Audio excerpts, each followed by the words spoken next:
Good morning, everyone. Good morning. The time for convening has arrived. The Senate will come to order at this time. I asked the good senator from Noonan, Georgia, Coweta County, to give us a report on the journal there, Senator. I thought I had the day off, Mr. President, but I guess I don't. Hope you had a good weekend. Looked like you had a busy weekend. Got to go see Michael Jordan win another car race. Mr. President, today's a great day. We got a new senator here in the chamber. He's got 3 young children that are good candidates to be pages one day. Look forward to having them. Speaking of pages, we got a great group here from all over this great state. Out of Vidalia, we have Janie Beck. From Dahlonega, we have Emma Beckworth. From Alpharetta, we have Satwick Badhareddy. From Atlanta, Madeline Bradley. From Dawsonville, Caleb Brown, Allison Burdett, and Bentley Kane. From Dahlonega, Sadie Chatham. From Milledgeville, Alexander Davenport. From Peachtree Corners, Everin Delane. From Roswell, Maya Fernandez. From Norcross, Caroline Fierro Chavez. From Dahlonega, Ellie Rain Fuller. From Dahlonega, Elsie Grizzle. From Johns Creek, Nachakette Hegde. From Dahlonega, Claire Howerton. From Grantville, Taylor Lynch.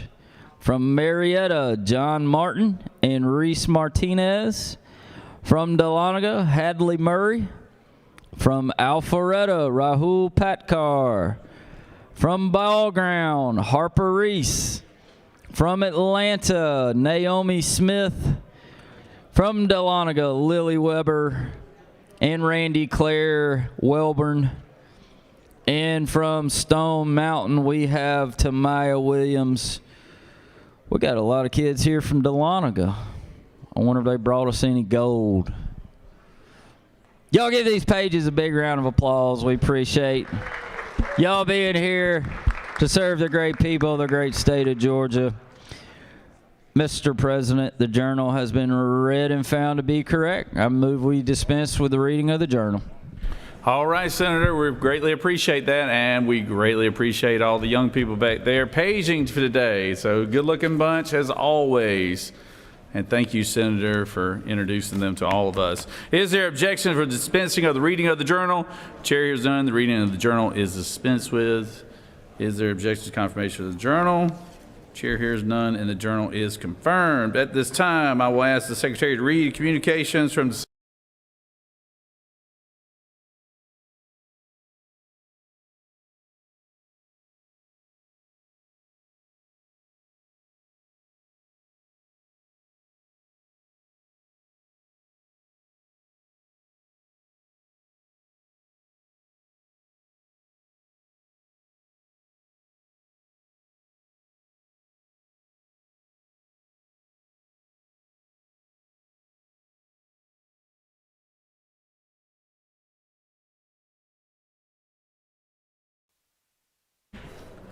It is now time to proceed to the seating with our new senator from the 18th. And the new senator from the 18th is not on the floor right now. So would you like to excuse him there, Senator from the 6th, you know? No. And for those in the gallery, I've known the new senator from the 18th since our college days, so I'm going to have a little fun with him on this one. But when he arrives to the chamber, we'll seat him as our new senator here. So.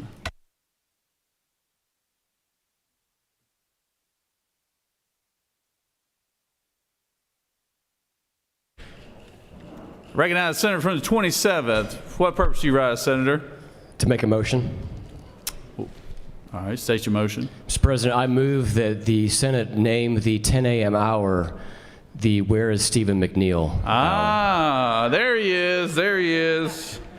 Senator, we were just letting everybody know that we were officially we read the letter from the Secretary of State's office now that we can officially seat you here, and we want to welcome you to the Senate, congratulate you on your special election, and we just had a little fun on your behalf. But thank you for being here, Senator, and congratulations. Let's everybody welcome the new senator here.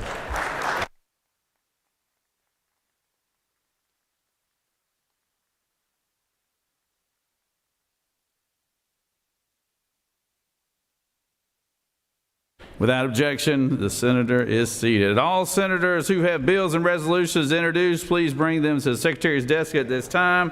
First reading and references the bills and resolutions. Secretary?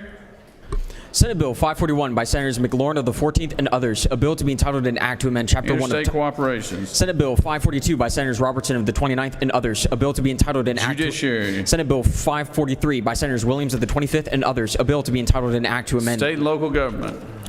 Senate Bill 544 by Senators Williams of the 25th and others, a bill to be entitled an State act... and local government. Senate Bill 545 by Senators Williams of the 25th and others, a bill to be entitled an act to provide a home... State and local government. Senate Bill 546 by Senators Williams of the 25th and others, a bill to be... Public safety. Senate Bill 547 by Senator Strickland of the 42nd and others. Judiciary. Senate Bill 548 by Senator Summers of the 13th and others, a bill to be entitled... Banking and financial institutions. Senate Bill 549 by Senators Howard of the 35th and others. Interstate cooperations. Senate Bill 550 by Senators Summers of the 13th and others. Judiciary. Senate Bill 551 by Senators Watson of the 11th and others, a bill to be entitled... Agriculture. Senate Resolution 834 by Senators Rahman of the 5th and others, a resolution recognizing and commending the outstanding contributions and sacrifices... Rules. Mr. President, that completes the order.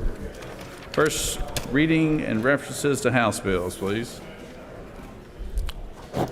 House Bill 1061 by Representatives Camp of the 135th and others, a bill to be entitled an act Judiciary. to... House Bill 1086 by Representatives Chastain of the 7th and others, a bill to be entitled an act to amend Chapter 2 of Title Public 20. safety. House Bill 1120 by Representatives Gunter of the 8th and others, a bill to be entitled an act to provide... State and local government. House Bill 1199 by Representatives Carson of the 46th and others, a bill to be entitled an act to amend... Finance. House Bill 1213 by Representatives Cummings of the 39th and others, a bill... State and local government. House Bill 1297 by Representative Meeks of the 178th and... State and local government. Mr. President, that completes the order. All right. Secretary will read reports of standing committees. Mr. President, the Senate Committee on Agriculture and Consumer Affairs has had under consideration the following legislation, as instructed me to report the same back to the Senate with the following recommendation. Senate Resolution 800, due pass. Respectfully submitted, Senator Goodman of the 8th District, Chairman. Mr. President, the Senate Committee on Education and Youth has had under consideration the following legislation, as instructed me to report the same back to the Senate with the following recommendation. Senate Bill 425, due pass. Senate Bill 497, due pass. Respectfully submitted, Senator Hickman of the 4th District, Chairman. Mr. President, the Senate Committee on Health and Human Services has had under consideration the following legislation, as instructed me to report the same back to the Senate with the following recommendation. Senate Resolution 567, due pass by substitute. Senate Bill 439, due pass by substitute. Senate Bill 535, due pass by substitute. Senate Bill 500, due pass. Respectfully submitted, Senator Watson of the 1st District, Chairman. Mr. President, the Senate Committee on Judiciary has had under consideration the following legislation, as instructed me to report the same back to the Senate with the following recommendation. Senate Bill 470, due pass by substitute. Senate Bill 486, due pass. Senate Bill 327, due pass by substitute. Senate Bill 202, due pass. Respectfully submitted, Senator Strickland of the 42nd District, Chairman. Mr. President, the Senate Committee on Natural Resources and the Environment has had under consideration the following legislation, as instructed me to report the same back to the Senate with the following recommendation. Senate Resolution 480, due pass. Senate Resolution 115, due pass. House Bill 983, due pass. Respectfully submitted, Senator Anderson of the 24th District, Chairman. Mr. President, the Senate Committee on Public Safety has had under consideration the following legislation, as instructed me to report the same back to the Senate with the following recommendation. Senate Bill 501, due pass by committee sub. Senate Bill 854, due pass. Senate Bill 527, due pass. Respectfully submitted, Senator Albers of the 56th District, Chairman. Mr. President, the Senate Committee on State and Local Government Operations has had under consideration the following legislation, as instructed me to report the same back to the Senate with the following recommendation. House Bill 935, due pass. House Bill 966, due pass. House Bill 1005, do pass. House Bill 1067, do pass. House Bill 1074, do pass. House Bill 1090, do pass. House Bill 1092, do pass. House Bill 1139, do pass. House Bill 1140, do pass. House Bill 1155, do pass. House Bill 1168, do pass. House Bill 1169, do pass. House Bill 1170, do pass. House Bill 1172, do pass. House Bill 1186, do pass. House Bill 1200, do pass. House Bill 1203, do pass. House Bill 1241, do pass. House Bill 1246, do pass. House Bill 1258, do pass. Senate Bill 469, do pass. Senate Bill 491, do pass. Senate Bill 492, do pass. Respectfully submitted, Senator Dixon of the 45th District Chairman. Mr. President, that completes the order. Secretary, read bills and resolutions for the second time. Senate Bill 441 by Senator Harbin of the 16th and others. Local and government investment pool. Certain pooled investments to be approved by the State Depository Board. Require. Senate Bill 443 by Senator Summers of the 13th and others. Offenses against public order. The punishment for the offense of obstructing highways, streets, sidewalks, or other public passages. Increase. Senate Bill 472 by Senator Hickman of the 4th and others. Local boards of education. Audit findings or findings by the state auditor of financial mismanagement or misconduct. Provide for the suspension of members. Senate Bill 478 by Senator Watson of the 11th and others. Outward stewardship, provide for a sunset. Senate Bill 513 by Senator Dickerson of the 21st and others. Every Day Counts Act, enact. Senate Resolution 610 by Senator Hatchett of the 50th and others. Senate Study Committee on Improving and Increasing Recycling, create. Senate Resolution 697 by Senators Byrne of the 23rd and others. Colbert, Jason, recognize. Senate Resolution 698 by Senator Burns of the 23rd and others. Dr. Ekaterina, recognize. House Bill 945 by Representative Williamson of the 112th and others. Banking and Finance holds on accounts of eligible adults for suspected financial exploitation. Provide. House Bill 956 by Representative Corbett of the 174th and others. Solid Waste Trust Fund. Authorize use of funds for implementation of provisions of a solid waste management program. House Resolution 1008 by Representative Smith of the 70th and others. Statewide Water Management Plan. Ratify amendments. Mr. President, that completes the order.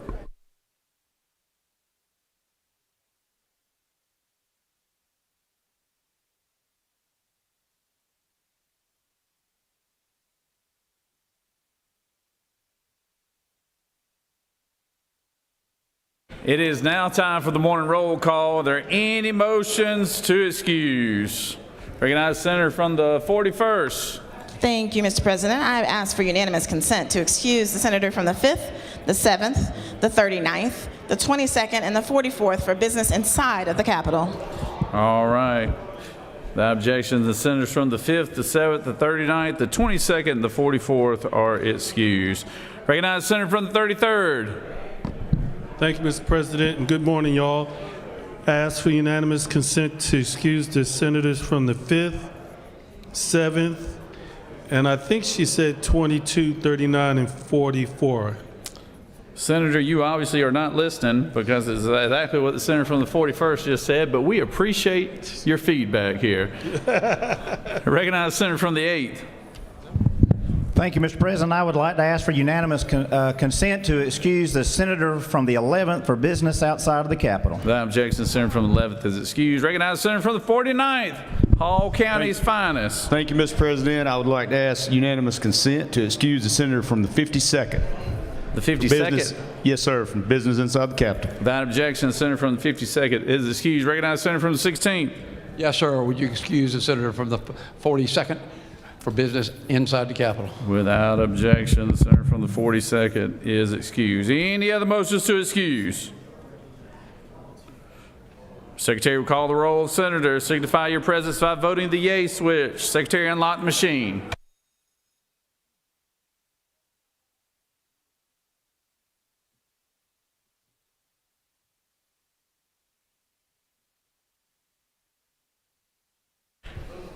Senator from the 33rd, for what purpose do you rise? Isn't it true that the new senator from the 18th should count to 60 before he pushes his button during roll call? Oh, Senator, that is very clever.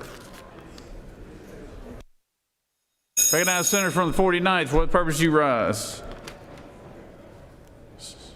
You wave, all right.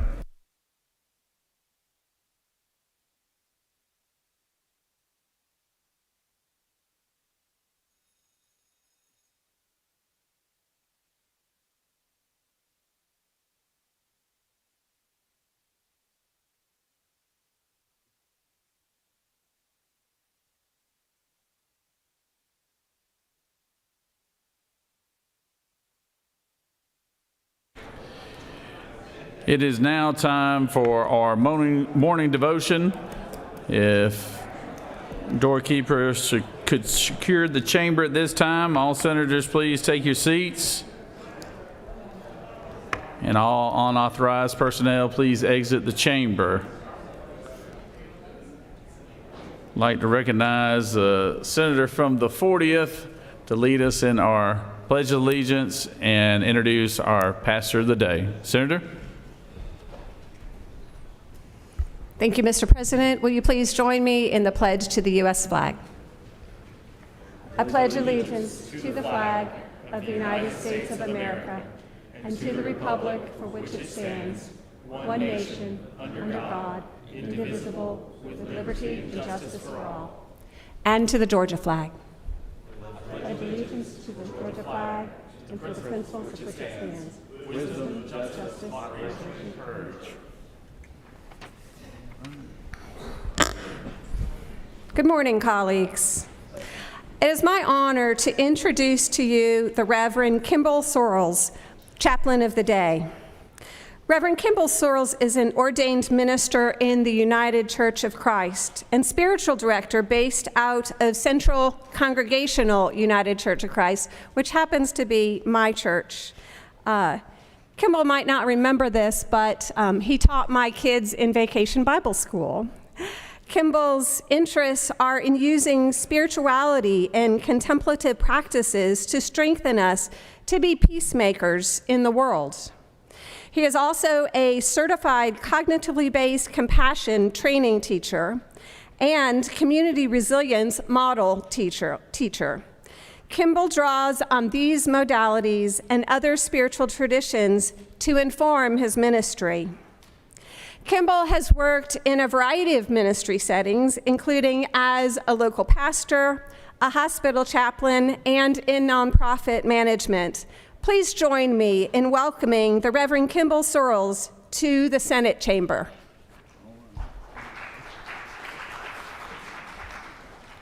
Thank you so much, and thank you all for having me here this morning to pause and reflect for just a few brief moments. I know it is a busy, busy time. As I was preparing to come here, I was thinking about the fact that really all of our spiritual traditions, all of our faith traditions have some form of what we call the golden rule, right? Do unto others as you would have them do unto you. In Christianity, we would say, love your neighbor as yourself. Treating others as you would like to be treated is a sort of a foundational ethics across different faiths and cultures and traditions.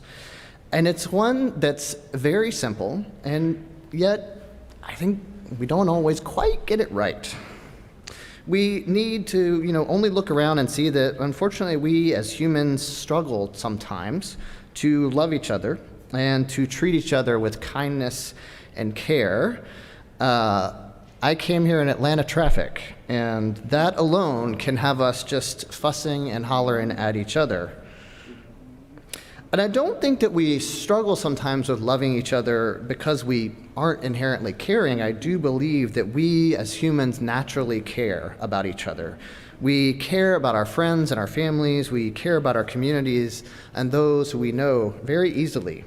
But I do think at times, and this is again just sort of what it means to be a human, it can be a little bit more challenging to sort of extend that kindness out past people that are sort of close to us, people that we know well. It can be hard to sort of extend love and care and concern to maybe people we don't know very well, people who are strangers with us, to us, people maybe who we don't particularly understand them or don't necessarily agree with their points of view. When we see people as different than us, we sort of are a little bit naturally inclined to be reserved and be less likely to extend kindness towards them. Whereas when we see how others are like us, how others share things in common with us, we tend to extend kindness and love towards them more easily. When I teach in cognitively based compassion training, we often share a study that illustrates this point well. So in a psychological study by Mark Levine, he examined how A simple thing like one's loyalty to your soccer team might affect a person's feelings or actions of sympathy. So he did this by looking at a well-known rivalry between Manchester United and Liverpool soccer teams. So I realize we are not necessarily fans here of that, so maybe think like Georgia and Georgia Tech, right? Rival people. And as part of this, he had these different groups go in, and he took a group of Manchester United fans. And in this first study group, they went in and they took a study, and the study was all about how great Manchester United is. It's the best soccer team, and we are the best fans. We have the best cheers. We have the best flags. And so he had them take this study that emphasized how great their team was. And when they finished, they were instructed to walk across to another building to find and complete the rest of their study. What they didn't know is that as they went to do this, they were going to encounter an actor who was pretending to be injured and see how they would respond to this person. When the actor was wearing either a neutral shirt or a shirt of the Liverpool, their opponent's team, only about a third stopped to offer aid. Unsurprisingly, when they were wearing a Manchester United shirt, almost everyone stopped to offer aid. Now, a second group had them, he goes in and has these same Manchester United fans, different fans, but Manchester United fans, take another survey. In this survey, it wasn't about how great Manchester United was. It was about how great soccer is. How great is it to play soccer? How great is it to be part of a sports team? And how great is it to cheer for your own fans and be part of a fandom? This group, when they go out and they encounter people, still about a third respond to the unmarked shirt. And of course, a great number respond to the Manchester United fan. But what's surprising is that in this case, almost all of them also help the Liverpool fan. What shifted then was that when they were focused on being Manchester United fans, they were less likely to help a neutral person or their opposing teams. But when they were kind of set to gear to think about being a soccer fan, their focus shifted to include fans of the opposite team, to see them as how they are like me. When we focus on our similarities with others, we naturally sort of shift our care towards them. We can notice that we have more in common, perhaps beyond what may seem to be so on the surface. When we recognize how people are like us, we tend to be more open to them and be more inclined to love and care for them. Our various faith traditions tell us to love others as we would ourselves, to love our neighbors as we would ourselves. And we are called then to love all people this way. That includes those who maybe we don't know very well. It includes those who maybe aren't like us. In my faith tradition, Scripture tells us that all people are created in the image of God. And we can cultivate a sense of love and care for each other when we remember that we have that in common, that we are all God's children, all beloved children. As elected officials, you have a wonderful, wonderful opportunity to love and care for the people of Georgia in a very tangible way as you work to create laws and policies that will help people across the state live happier and better lives. So I know at this point in the session that things are getting busier, but I just want to invite you then this day to remember all of the people whose lives your work will touch today. I want to invite you to think about people not just in your own district, of course, but people across all of the state as well. Those who you know well, your friends, your family, your neighbors, and those who are strangers to you. Those who you might have a great deal in common with, and those who you might not understand or might not understand their point of view. Think of all of those people and remember that each of them, like you, is a beloved child of God. And allow that care for them to give you the motivation, the energy to keep doing the good work. Let it allow it to guide you as you seek to create policies that will help all Georgians live and thrive. As we close our time together, I invite you to just pause for a moment of prayer with me.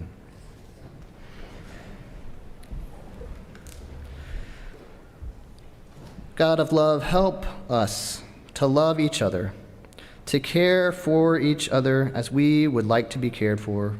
Help us to go through our day today and see each person as your beloved child. May your Spirit guide these officials in their work today and in all the days to follow, that they might create a community and a state where all people can live and thrive. Amen. Amen.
We always like to recognize our doctors of the day, and to do that, I recognize the senator from the 17th to introduce our doctor of the day. Senator?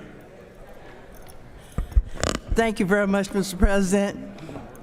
Good morning, Senators. I am pleased to introduce and to present the Doctor of the Day, Dr. Jamila Goldsmith, who is a board-certified emergency medicine physician with more than 10 years of frontline experience caring for patients in high acuity emergency departments across the United States. As the founder and CEO of Goldsmith Medical Services, she has played a critical role in maintaining access to emergency care in underserved and rural communities, settings that are often most vulnerable to workforce shortages and hospital closures. Dr. Goldsmith serves as chair of the American College of Emergency Physicians and is an active member of the Georgia College of Emergency Physicians. In these roles, she advocates for national and state-level policies that strengthen the emergency physicians' workforce, protects patient access to emergency care, and promotes sustainable emergency department operations. She earned her undergraduate degree from Carolina University, received her medical degree from Michigan State University College of Human Medicine, and completed her residency training at the University of Chicago, where she developed expertise in managing complex medical emergencies and system-level challenges in acute care settings. She also hosts a podcast where she shares insight on emergency medicine, physician wellness, and innovative workforce models that support both patients and healthcare systems. Outside of her clinical and advocacy work, she enjoys traveling, gardening, and spending time with her young son, Zam. Please welcome our doctor of the day, Dr. Jamila Goldsmith.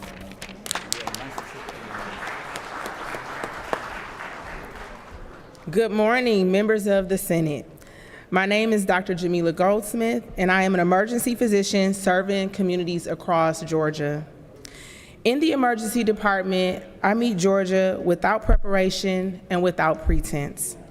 I see strength, I see struggle, I see resilience, and I see fear. And in those moments, titles, districts, and politics disappear. What remains is a person who needs care. And we answer every single time. Today, I'm honored to serve you the same way we serve every Georgian, with focus, steadiness, and urgency when it matters most. Thank you for the responsibility you carry on behalf of this state. It is a privilege to stand here and serve alongside those entrusted with Georgia's future. Thank you. All right, good job.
We have some very special guests with us today, and to present the resolution, I will call on the Senator from 36. However, let the Secretary read the resolution.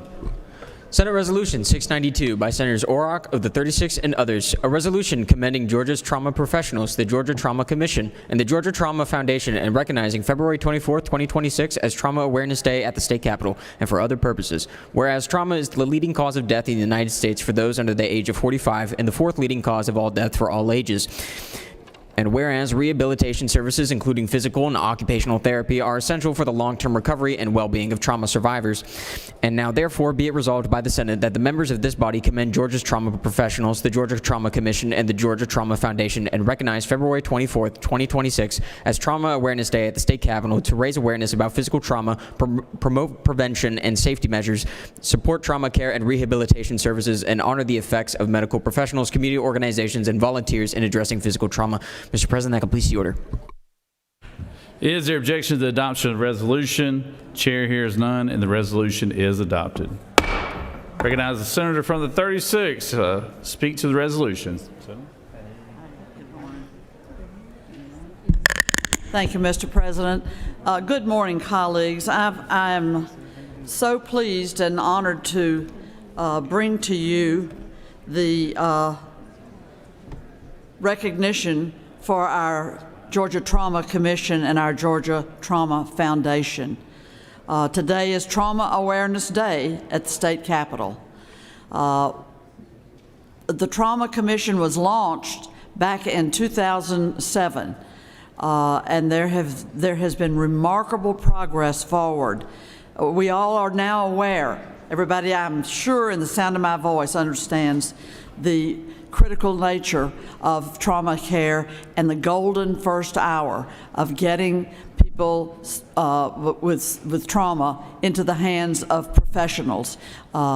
Medicine has gone forward, science has gone forward, and we continue to learn more and more. And I'm proud to say that our Trauma Commission and our Trauma Foundation have launched new initiatives like transfusing a traumatized patient in the ambulance on the way to the hospital. Lives are being saved every day by our healthcare professionals across the state, our emergency medical services folks, and I'm just so happy to bring to you today part of the leadership of this vast network that stretches across our state. We went from having, I believe it was, we've expanded from 15 to 36, from 15 centers in 2007 to 36 centers today. And as someone said, you can now cross our state all the way from the north end of our state to the south end of our state till you hit Florida, and you will be within on those dangerous highways. You will be adjacent to trauma care all the way through our state. I'm going to bring to your attention the folks that are with us today.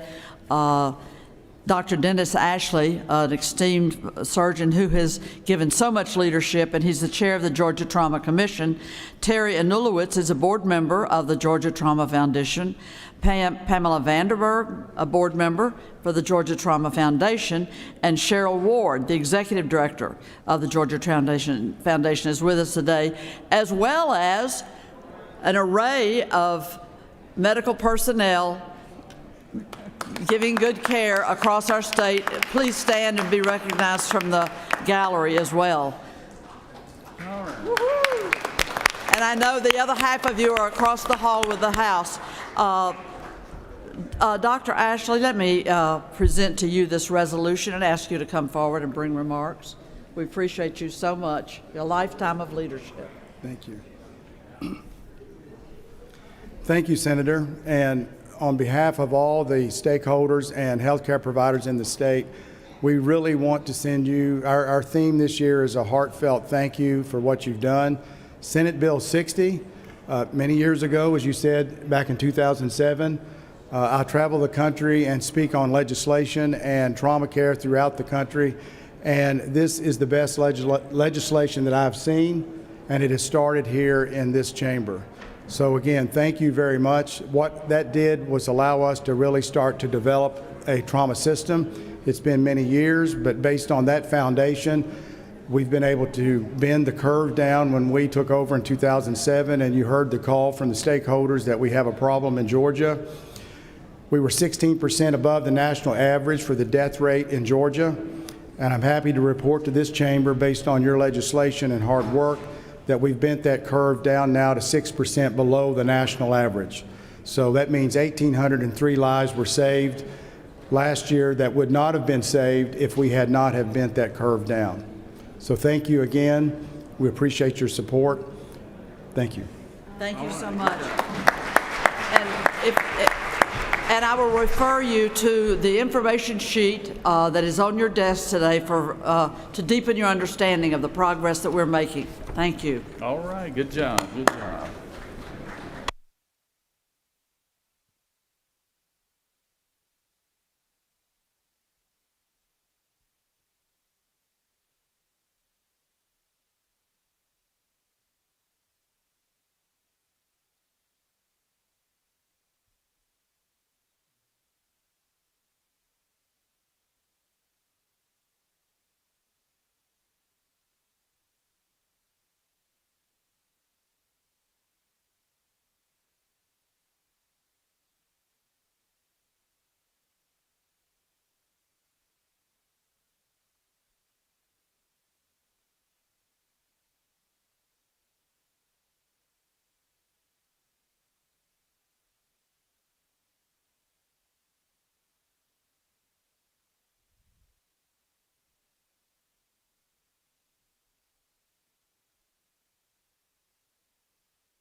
We have, we always love to welcome the young folks with our FFA from all over the state.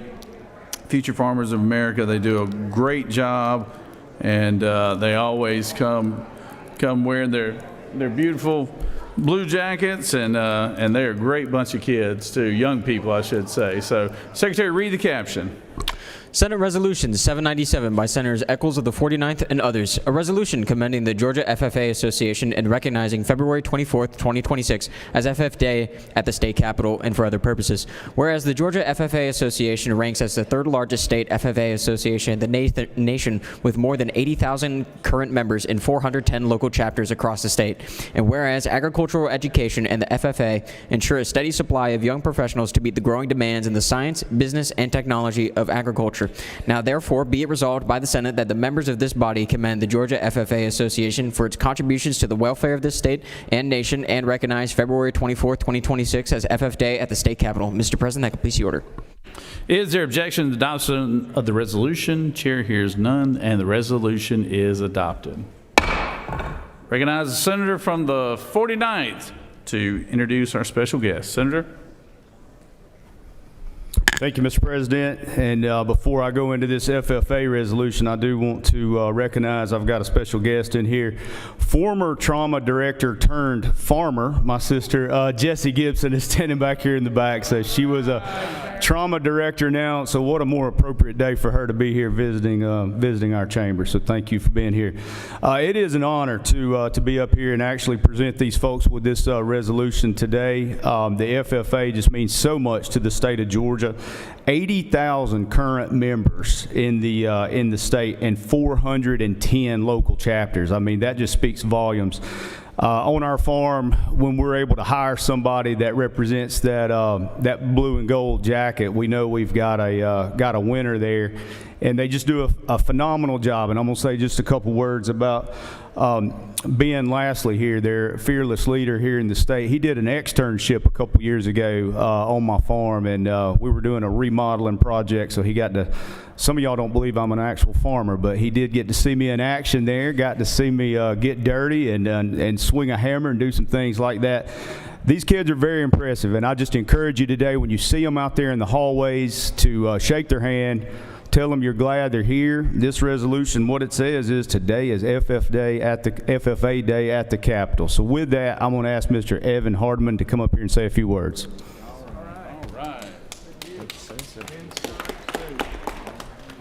Thank you, Senator Echols, for presenting us with that. I'm honored to stand before you today. Like you said, I'm Evan Hardeman. I'm from Montgomery County, and we're just so honored to be here. Thank you to everything that you all do here in this room for us, for agricultural education. So this year's state theme is Ignite. Over the summer, my teammates and I, we worked hard to develop a state theme, and we try to keep that throughout our entire year of service, all through April. So state convention, our theme is Ignite, and we want to ignite a passion for agricultural education and FFA, because we have the best students and the best leaders. We are changing the world. We are growing the next generation of leaders who will change the world. That is the FFA vision statement, and I hope that we can hold true to that. Thank you all for having us, and y'all have a blessed day. All right, good job, good job, good job.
We have a very special family here today, celebrating the life and legacy of a great, great man. Secretary, read the caption, please. Senate Resolution 407 by Senators Anderson of the 24th and others. A resolution honoring the life and memory of Mr. Abbott Massie and for other purposes. Whereas Mr. Abbott Massie served this state for many years with honor and distinction as President and President Emeritus of the Georgia Poultry Foundation. And whereas Mr. Abbott Massie graduated from the University of Georgia with a degree in Business Administration and from Emory University with a law degree. And whereas he was united in love and marriage to his wife, Kay Ann, and was blessed with 2 remarkable children, Louis and Camille, and 4 wonderful grandchildren, Chandler, Cameron, Christian, and Lucia Kai. And whereas Mr. Abbott Massie spent many joyful and successful days at the state capitol lobbying on behalf of the poultry industry, and whereas a celebration of life attended by hundreds of people took place in July to honor the life of Mr. Abbott Massie. Now therefore be it resolved by the Senate that the members of this body join in honoring the life and memory of Mr. Abbott Massie and express their deepest and most sincere regret on his passing. Mr. President, that completes the order. Is there objection to the adoption of the resolution? The chair hears none, and the resolution is adopted. I can't think of one person that deserves the honor more than Mr. Abbott Massie and the Massie family. He walked these hallways for more than 60 years representing the poultry industry, and he was a prince of a gentleman, just one of those guys. You never saw him in a bad mood. He was always on top of the world. He loved politics, he loved his Georgia Bulldogs, and he loved his family, and he loved representing the poultry industry. So just a wonderful, wonderful life, wonderful legacy, and I am proud to call on the senator from the 24th to speak to the resolution. Thank you, Mr. President. It gives me great honor to present this resolution for a man that, like the President, our Lieutenant Governor said, he walked these halls for over 60 years. He was a true Southern gentleman. You know, he made a lot of things happen, and you didn't even know it. He was a type man that would come and speak to each and every one of us. And when we did have a meeting, it really wasn't much said because he had already done his homework. He did it the old way. He communicated with each and every senator, each and every House member. He made Georgia, helped Georgia be #1 in poultry industry. Now, he did have some enemies. He drew the line, and I'll go back to that in a little bit later. But this man has a great family. The apple don't fall far from the tree. Behind me, you see one of them that all of us know. His son, Louis Massie, is also walking these halls today as a lobbyist, representing the great people of the great state of Georgia. We thank you for the family being here. And also, let's go back to the enemies. The enemies show up in the fall, between the hedges. You talking about a dog now. He was 110% purebred dog. The enemy was whoever we was playing. He didn't like to lose. If every coach that coached for the Georgia Bulldogs, if they would have let him get on the field, he probably would have dressed up and got out there with them. But he loved his dogs. He's dedicated to the Bulldogs. And it is great honor for me to be able to present this resolution to a great family for a man that impacted so many of us. This time, I'm going to ask his son, Louis Massie, to come say a word. He used to have a button that said beat everybody. Thank you so much. What a great honor to be here to celebrate the legacy of my dad and our father-in-law and grandfather. I want to thank Lieutenant Governor Jones and Senator Anderson and Eccles and Burns and all of you who signed the resolution. We greatly, greatly appreciate it. With me today is my wife, Amy, our son, Christian, our son, Chandler, and his fiancee, Steph Bennett. I see Senator Goodman back here as well. My sister, Camille, and our daughter, Cameron, could not be here. They certainly send their appreciation as well. Just a couple of brief words about Dad. He had an amazing history with the Capitol. He told me that in 1940 he got in the car with his older brother and drove to the Capitol from Athens, and he met the 20th Secretary of State at the time, a man named John Wilson. And then in 1947, when he was a student at UGA, he got in a car with 3 other guys, and they drove over here to witness firsthand the chaos surrounding the 3 governors controversy. They were actually in the Capitol as all that was occurring. I know many of you have read about that. Then in the 50s, he had 4 different offices at the state capitol in this building, working for the Attorney General, for Legislative Council. He said there were only 2 people in the office at that time. I guess a lot less bills than today. He also worked as an assistant to a judge on the Court of Appeals. And at that time, the courtroom for the Court of Appeals in the Supreme Court was in room 341, a room that y'all spend a lot of time in now. And then in the late 50s, he was commissioner of the Department of Commerce, the predecessor to the Department of Economic Development.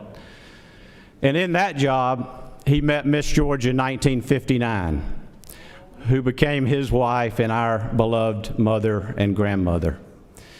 Dad always said that he loved being at the Capitol. He loved working with legislators, so thank you for working with him.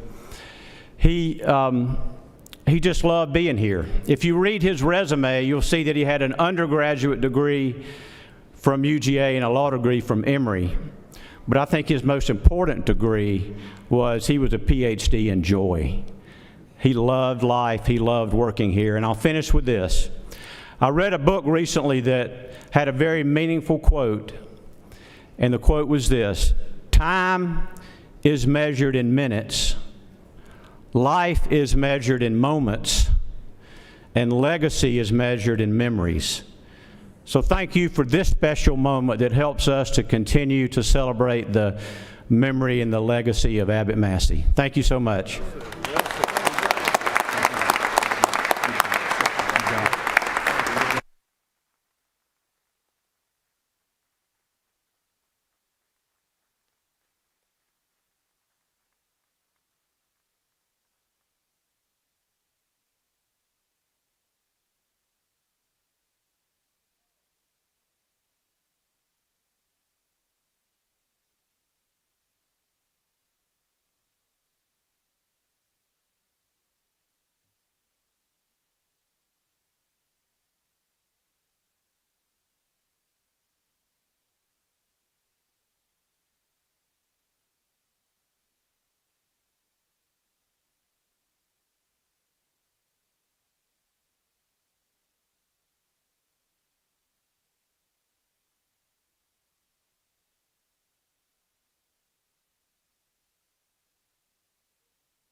Are there any unanimous consents? Does any senator wish to rise on a point of personal privilege?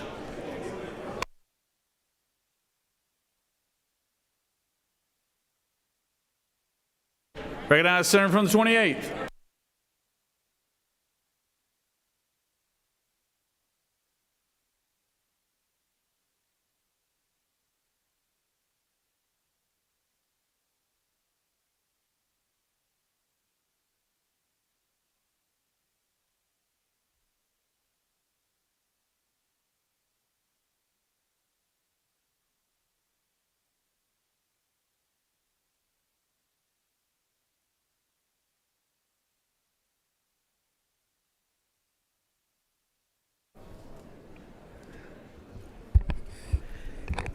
Thank you very much, Mr. Chairman.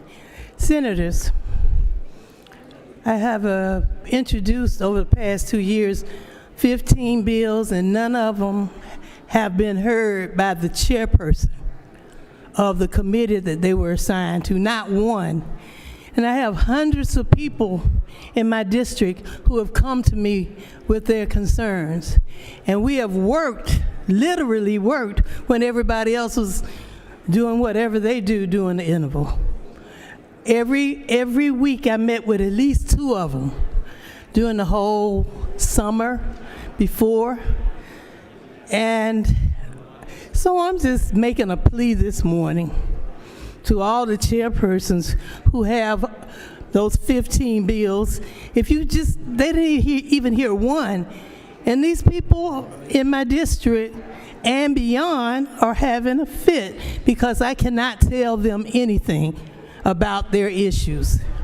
So I was gonna come up here and talk about Black history. Silas Green from New Orleans, who was actually my great-grandfather, had a vaudeville show.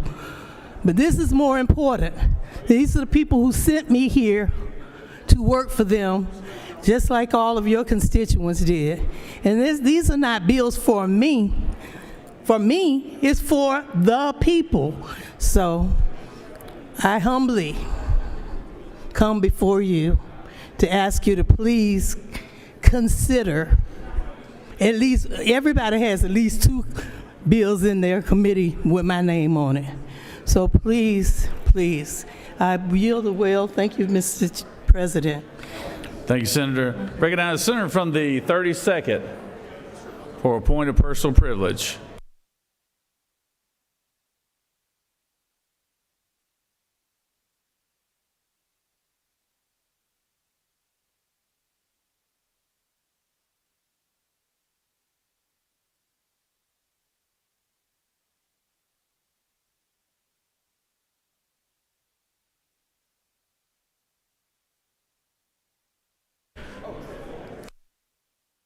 Okay, 30 second. Got some confusion. We got a traffic jam up here. Senator from the 28th would like me, we would like to recognize Douglas County leadership. Could Douglas County leadership stand up? All the folks who are here today in the gallery, let's give them a round of applause here. Recognize Senator from 32nd. Thank you, Mr. President. I just wanted to recognize the members of the Cobb Chamber that are here with us today. If you guys would stand up and let us recognize you. Thanks so much for coming to the Capitol.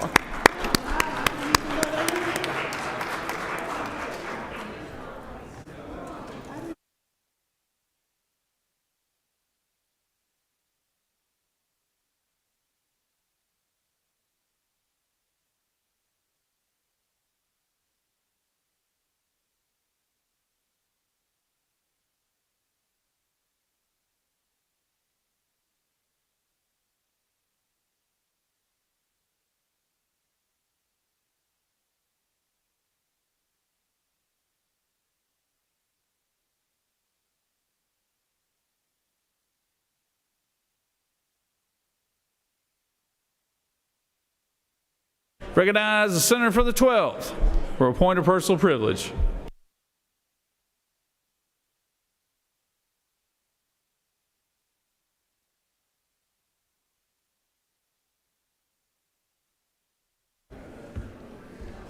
Thank you, Mr. President.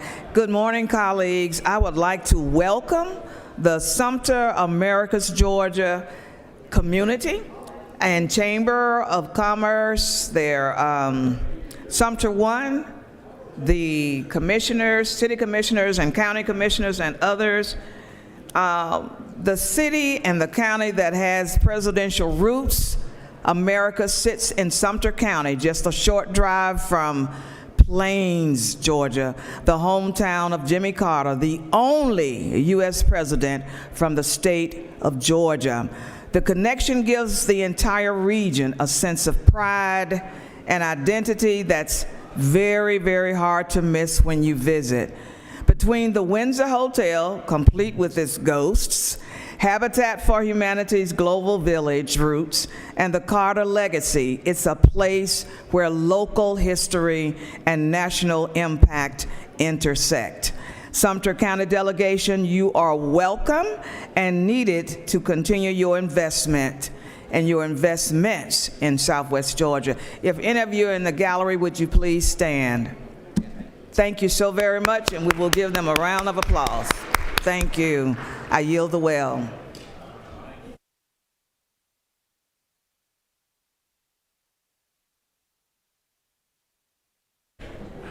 Thank you, Senator. I recognize the Senator from the 22nd.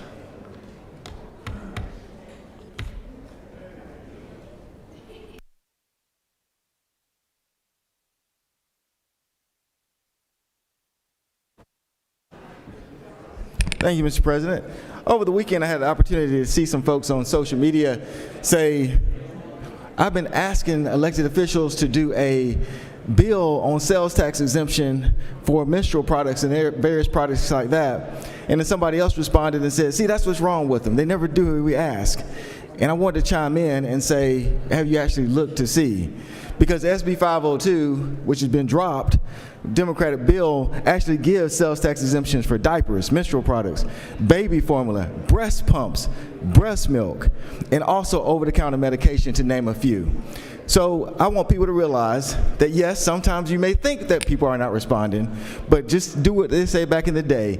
Google us, and you will see that Democratic caucus has you covered on things that actually matter to you and your family. With that, I yield the well.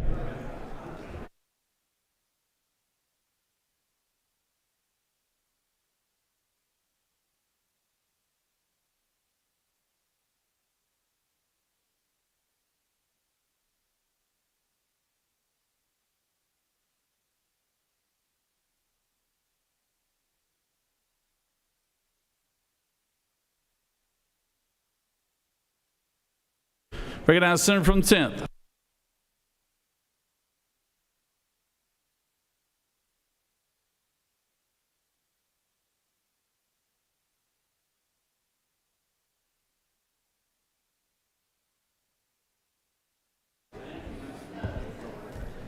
Good morning, colleagues. During our Black History Month celebration, I rise to honor the life and legacy of Booker T. Washington. Booker T. was one of the most influential African-American leaders of the late 19th and 20th centuries. He was born into slavery in 1856. Booker T. Washington rose to become a nationally respected educator, author, and advisor to presidents.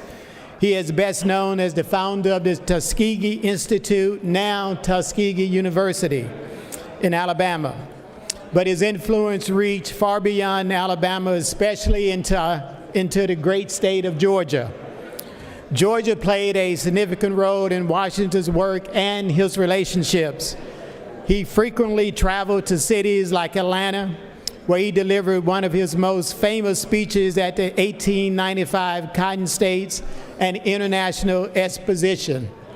In that speech, often called the Atlanta Compromise, Washington encouraged Black Americans to pursue education, economic advancement, and vocational skills while navigating the harsh realities of segregation. While his approach sparked debate, it also opened doors for dialogue and financial support for Black schools throughout the South. Booker T. Washington also built important relationships with Georgia leaders.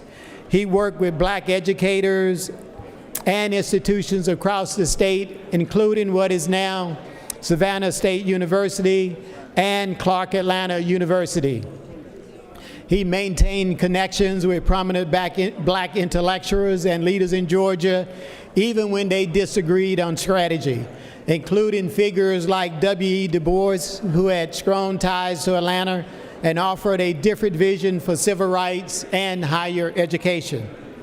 Through partnerships with both communities and white philanthropists in Georgia, Washington helped secure funding and support for schools, teachers, and students across the state. His presence in Georgia strengthened education and networks that empower generations of African Americans. Booker T. Washington's legacy reminds us that leadership takes many forms, whether through education, economic development, or courageous dialogue. He worked in Georgia and beyond by helping lay the foundation for future civil rights progress. During this Black History Month, I'm honored to remember him not only as an educator, but as a bridge builder who influenced, shaped Georgia and the nation. And may I add that he also went on to become the prominent advisor to two United States presidents, William Taft and President Theodore Roosevelt. Thank you.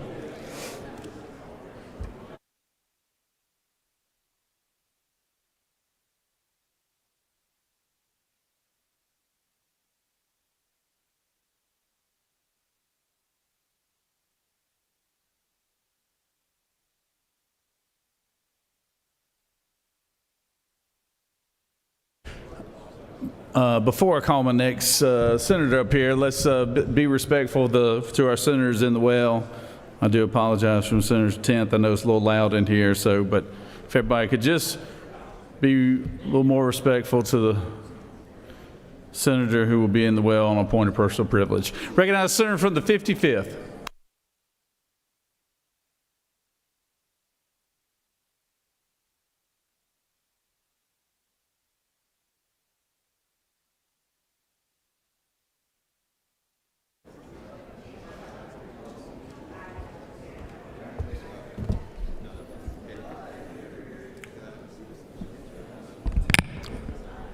My colleagues, I rise today to recognize history in the midst. I rise because we lost a prince of a man that I spoke of last week, Jesse Louis Jackson, someone who we failed to honor when we honor those who have preached division, when a man preached about a rainbow, red, yellow, brown, black, and white. We're all precious in God's sight. Jesse Louis Jackson tried to bring us together because we are, as I remind you, the United States of America.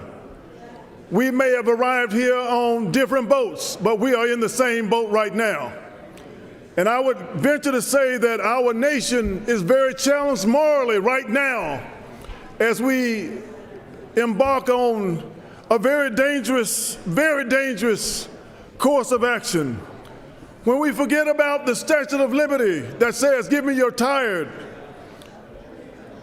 give me your worn, your huddled masses.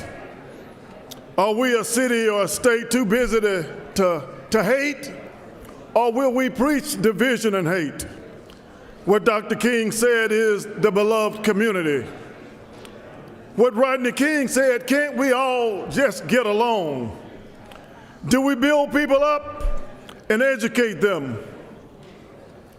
Or do we really make America great again? Because we are no longer number one in education. We are no longer number one among industrialized nations. We're not even in the top 10. We are bowing down to China as number one. Places like Ukraine having adult literacy higher than that we have. We are challenged morally when we are spending what I see over in Social Circle, something being built to house as many as 10,000 detainees. ICE has a budget of $45 billion, more than 114 nations. And I think that we should really challenge ourselves. We come from a penal colony. Georgia was a penal colony, but we don't have to linger there any longer. It is time out for that. It is time out to have a GDP of Nepal and Cyprus and Iceland, Nicaragua, Bosnia. More than 100 nations don't have $45 billion, but we're going to build prisons and not invest in education and health care and all the things that make us really great. We can't be great by imprisoning our brothers and sisters. One day we will give an account when we have to say, hey, when did I mistreat you, Lord? When did I put you in prison? When did I not feed you? When you didn't do it to the least of these. And I remind us, we are better than this.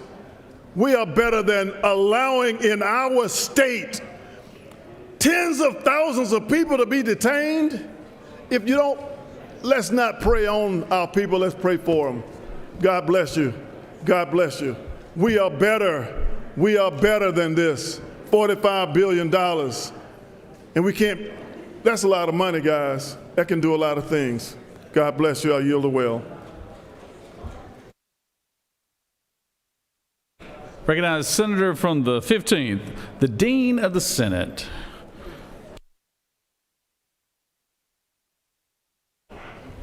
Thank you, Mr. President. Colleagues, I bring your attention to the coasters on your desk. Just want to let you know that the city and the people of Columbus, Georgia want to say thank you to the Georgia Senate, the General Assembly, for the great job that you do. And this is just a small token to remind you of that on behalf of myself and the senator from the 29th. We thank you dearly for what you do for Columbus, Georgia, and the state for that matter. So thank you and God bless.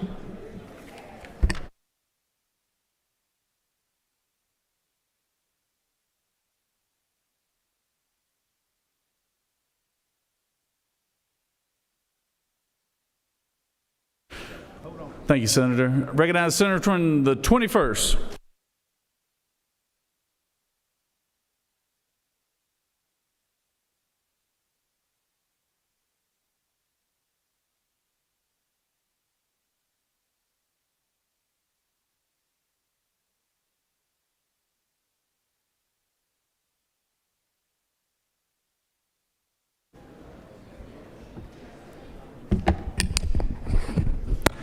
Thank you, Mr. President. Senate colleagues, friends, and fellow Georgians. Today, in honor of Black History Month, I rise to honor the life and extraordinary legacy of United States Supreme Court Justice Clarence Thomas, a man whose journey reflects the very best of American history. Born in the small community of Pinpoint, Georgia, and raised in Savannah, Justice Thomas came from humble beginnings. After his father left the family at a young age, he was raised by his grandfather, a man whose deep faith, discipline, and personal responsibility, those early lessons about hard work, self-reliance, and the dignity of every individual, would shape the judicial philosophy that has defined his career. Justice Thomas went on to attend the College of the Holy Cross and later earned his law degree from Yale Law School. Yet his rise was never about prestige. It was about perseverance. He faced poverty, discrimination, and skepticism, but he never allowed hardship to determine his destiny. Instead, he relied upon character, conviction, and an unshakable belief in the Constitution of the United States. In 1991, he was nominated to the Supreme Court by President George H.W. Bush, becoming only the second African American to serve on the court, following Justice Thurgood Marshall. His confirmation hearings were among the most contentious in our nation's history. Yet through it all, he remained resolute, grounded in faith and committed to the rule of law. For more than 3 decades, Justice Thomas has served as a steadfast defender of the principle that the Constitution should be interpreted according to its original meaning. Whether one agrees with every opinion he has written or not, there can be no denying his intellectual consistency, his independence of thought, and his courage to stand firm in his convictions. Justice Thomas has authored landmark opinions that have reshaped American law and reaffirmed constitutional boundaries. He has emphasized limited government, protection of individual liberties, and the separation of powers. He has reminded us that the Constitution is not a living document to be molded by the trends of today, but a charter of liberty grounded in enduring principles. But beyond the robes and the bench, Clarence Thomas represents something deeper. He represents the power of the American dream. A boy who once spoke Gula as his first language rose to sit on the highest court in the land. That journey sends a powerful message to every child in Georgia and across this nation that no matter where you start, greatness is possible. As a fellow Georgian, I take particular pride in Justice Thomas's roots in our great state. His life reminds us that leadership forged in adversity is often the strongest. His example challenges us to live with integrity, to defend our principles, and to serve with humility. Today, as we honor not only a justice of the Supreme Court, but a son of Georgia, a man of faith, and a public servant whose impact on America will be felt for generations to come, may we continue to strive for the same courage, conviction, and commitment to the Constitution that Justice Clarence Thomas has demonstrated throughout his life. Thank you. Mr. President, I yield the will.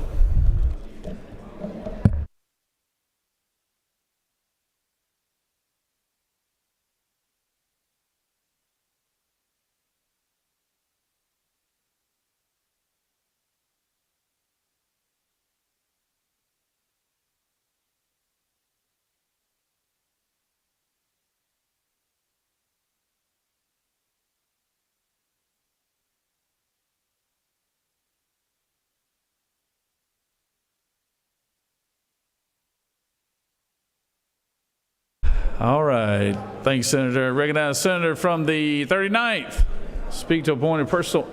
Actually, Senator, hold on 1 second. 1 second, Senator. I told the Senator from the 8th because he's about to wish that baby a happy day. I'm sorry. Thank you, Senator, for your understanding. Senator from the 8th. Oh, thank you, Mr. President. We have a very special guest today here in the Senate chamber. The young Mr. Bo Barrett, the beautiful young baby boy of our dear friend Charlie Barrett and Miss Haley Barrett. Y'all, let me tell you,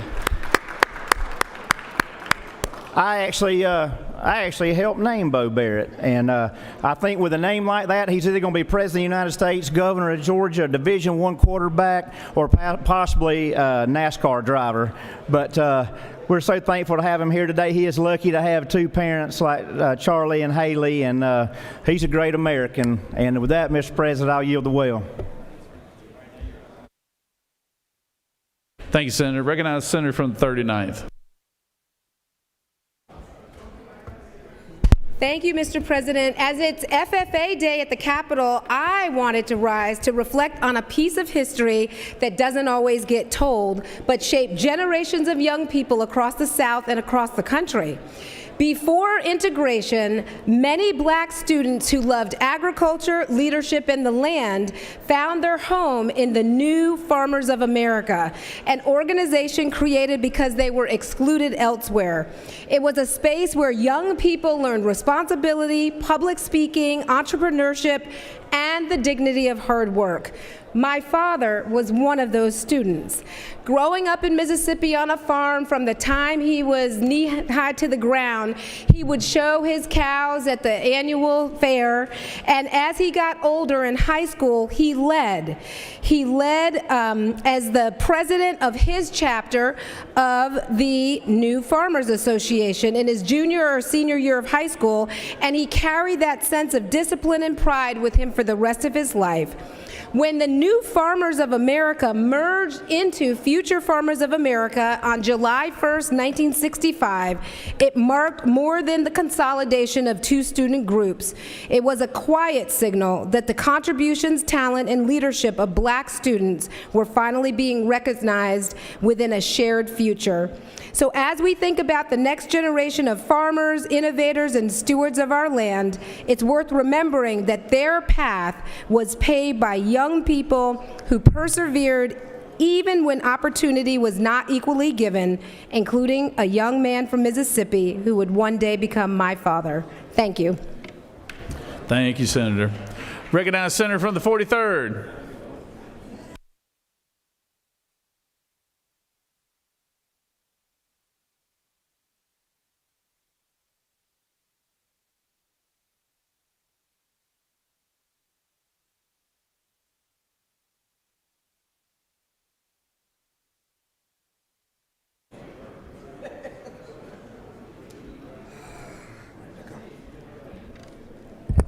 Good morning, and thank you, Mr. President and colleagues. Today I rise to recognize a special group, but before I do that, I want to talk about Black History Moment with Junius G. Graves being the first Black farmer. He's widely recognized as his success, known as becoming the potato king of the world by 1902. Born into slavery, he moved to Kansas in 1879, eventually building a 2,000-acre agricultural empire.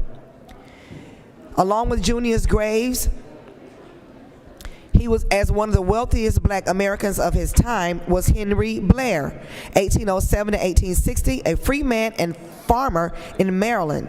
He was the second Black person to receive a U.S. patent, specifically for a corn planter in 1834 and a cotton planter in 1836. George Washington Carver, 1864 to 1943, was not the first, but known for his sustainable crop rotation methods with peanut, soy, and soybeans to restore soil nutrients. Today is FFA Day at the Capitol, and I want to recognize a fine group of leaders from Senate District 43 and 17, the Newton County FFA group. If you're in the gallery, please wave your hand or stand. Woo! Welcome them, welcome them, welcome them. These young people are proficient and demonstrate the power of agriculture education to transform Georgia and America. Thank you for being here today.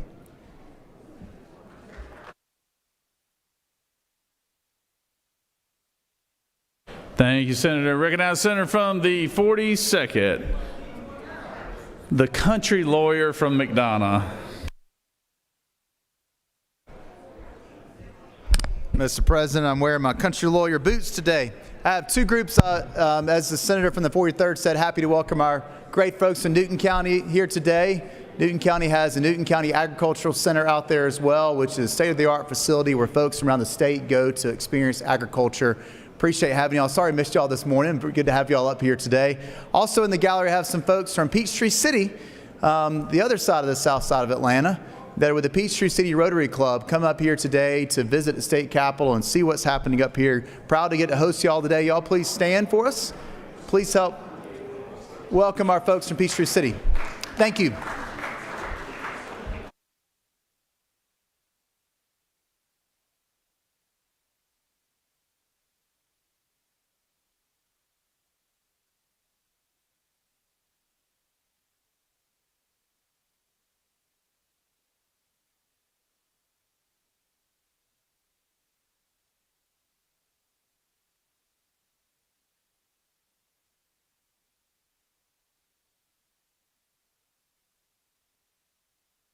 Recognize Senator from the 16th.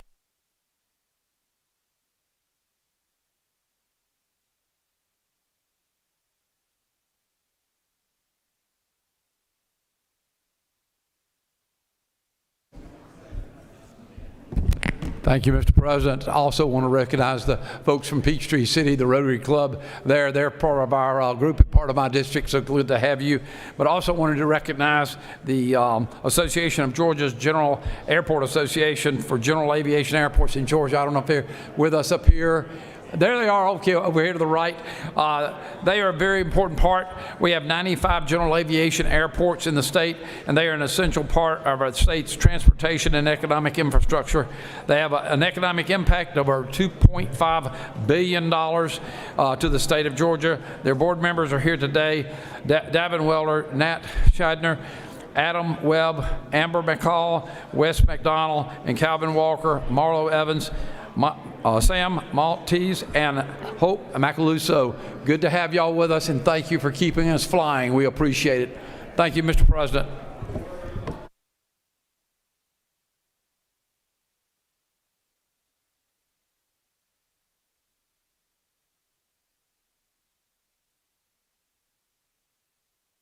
Recognize Senator from the 18th. Senator from the 18th is a no-show again. His first day. Are y'all messing with him over there? Y'all messing with the new guy? Senator from the 18th called his name twice today. His first day on the job. He's already missed the call twice. Oh, whoa. Senator from the 6th, will you help him? You got to help him, man. All right, moving on. Recognize the Senator from the 35th. Senator from the 35th loves this. He's not a new guy anymore. All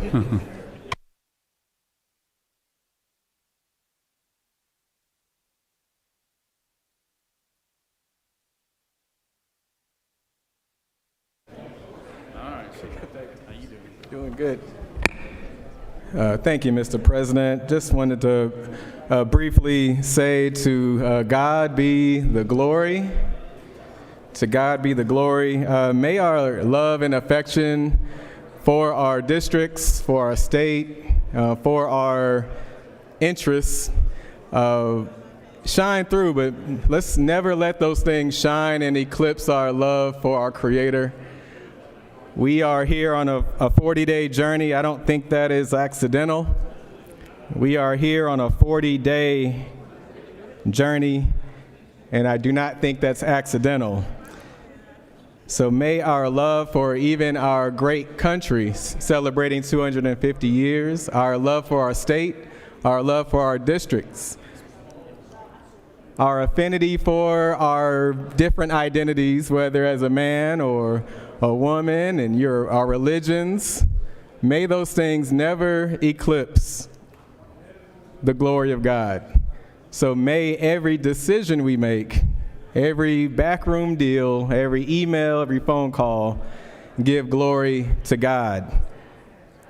It's humbling to know that God will not be mocked. I yield the will.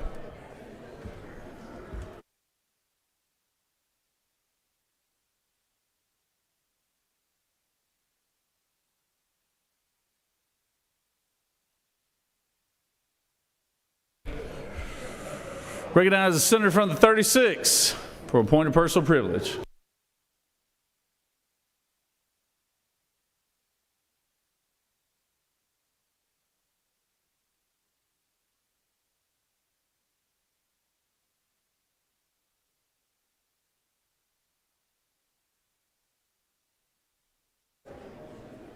Thank you, Mr. President. Thank you, Mr. President, colleagues. If any of you want to meet some of your retired law enforcement folks from your district, they're over in 341, the appropriations room now. They are here today saying, we've waited, we've worked a lifetime, the COLAs were stripped from us, from our pensions in 2007, 8, 9, and they've never been restored. They're here to ask on behalf of themselves and their fellow officers across this state to restore the COLA. These are our law enforcement folks at the GBI, at the county level, at the town level. They are here from across the state bringing a message that, did you know all of us that have labored and put on our uniform and our badge every day and worked in law enforcement have been blocked from COLAs for all these years? It's a moral imperative, folks, that we restore those COLAs. and continuing to reduce revenue is a troubling direction to go in because the ERS retirees' COLAs have been withheld, say $400 million a year. Over 18 years, that amounts to approximately $7.2 billion. And one could argue that that's how our surpluses have swelled so much. We've not been giving COLAs in any appreciable amount. Here and there, dribble, a little 1%.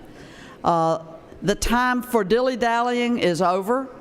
If you'd like to hear from your retired public officers in uniform and out of uniform, they are in 341 now, and they are here to bring the message that we need to pay attention and we need to restore COLAs. It's a moral imperative. Thank you very much for your attention. This issue is not going to go away. It's going to be with us until we fix it. Now's the time to do it. Thank you very much. I yield the well. Thank you, Senator. Does any other senator wish to rise on a point of personal privilege? Senator from the 40th.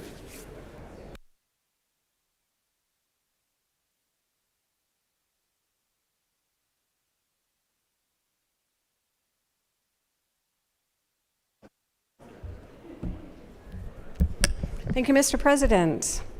It is ERA Day at the Capitol. I've actually been speaking about the ERA since I first came to the Senate 7 years ago. And what's happened in those 7 years shows exactly why we still need the ERA. Because, folks, we are going backwards. In 2022, Roe v. Wade was overturned. And here in Georgia and across other red states, that triggered extreme abortion bans. Women lost the ability to make their own health care decisions. Life-saving care is now harder to access when pregnancies go wrong, unless you can afford to travel, and unless you can take time off work, and unless you can leave your family, and if you have the financial resources. Some women have even been investigated after miscarriages, and some, sadly, have lost their lives. At the same time, women's economic opportunity is shrinking. Childcare has become unaffordable and out of reach for many.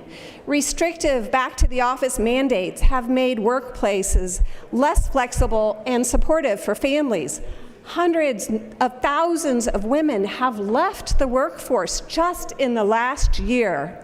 That means less income, less independence, and fewer opportunities than our male counterparts. And now even our right to vote is under threat. The SAVE Act passed in the U.S. House would require proof of citizenship to register, creating new barriers, especially for married women whose names don't match their birth certificates. Reproductive freedom is under attack. Economic opportunity is shrinking. Voting rights are threatened. If that doesn't tell us we need constitutional protection for equality, I don't know what does. I would like to recognize some people in the gallery who are here for ERA Day at the Capitol. If you are up there, if you can kind of give me a wave. There you are, yes. We have the League of Women Voters. We have NOW. We have the Win List. And we have her term. Let's give them a hand. Thank you, Mr. President. I yield the well. Thank you, Senator. I want to recognize a very special person we have in the chamber today. If he will, a former House member is with us today. I believe he might have served with President Jimmy Carter when he was governor. But a good friend of mine, Mr. Bill Jones, is with us today. We're glad to have him.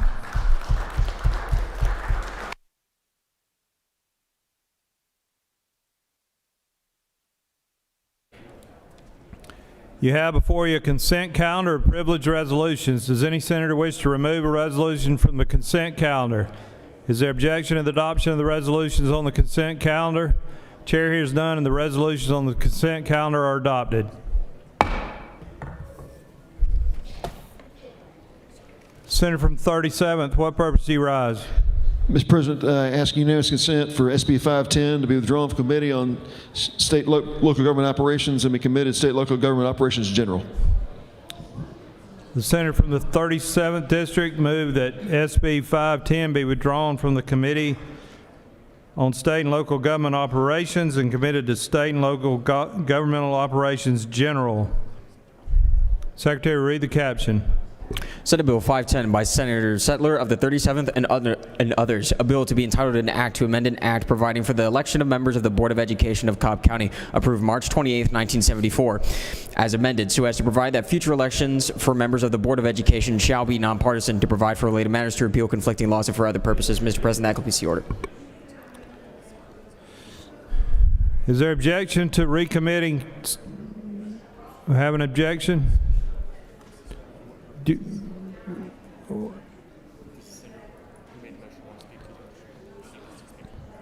The senator from 37th, would you like to speak to your motion? He waves. Okay. Senator from the 41st, would you like to speak to your objection?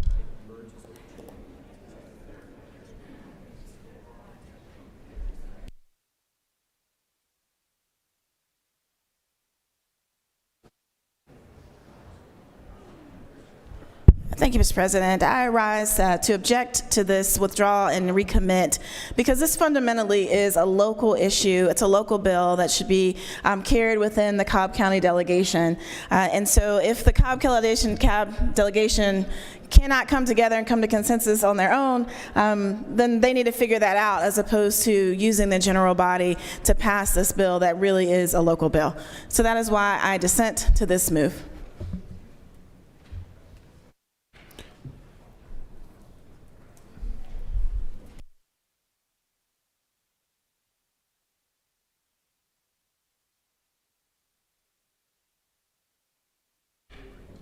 Senator from the 14th, what purpose do you rise? Make a motion. State your motion. Mr. President, I move that the Senate Bill 541 be withdrawn from the Committee on Interstate Cooperation and be committed to the Committee on Public Safety. We've got to dispense on the senator from the 37th's motion first. Okay, I just want Brad to be ready. Thank you. Thank you. Does anyone else wish to speak to the motion from the senator of the 37th, the senator from the 37th's motion to move that Senate Bill 510 be withdrawn from the Committee on State and Local Government Operations and be committed to the Committee on State and Local Government Operations General?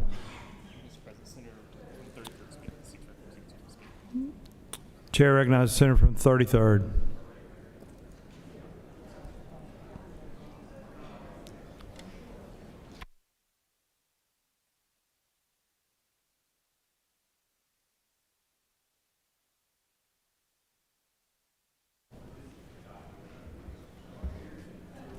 Thank you, Mr. President, my fellow senators, colleagues, friends, and y'all.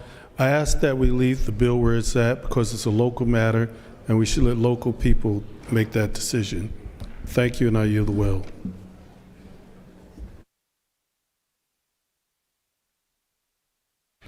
Chair recognizes the senator from the 37th.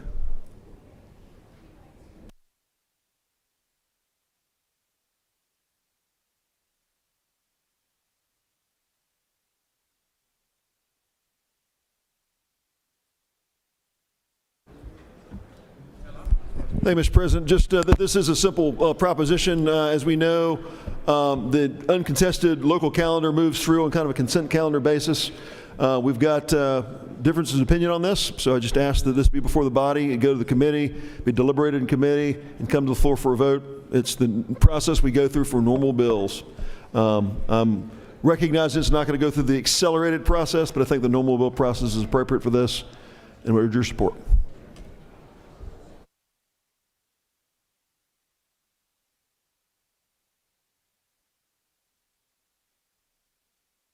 All right, the motion is to recommit Senate Bill 510 from the State and Local Government Operations Committee to the State and Local Government Operations General. All those in favor of the motion will vote yea. Those opposed will vote nay. The Secretary will unlock the machine.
On the motion, the yeas are 30, the nays are 19. The motion has prevailed, and SB 510 is committed to the Committee on SLOGO General.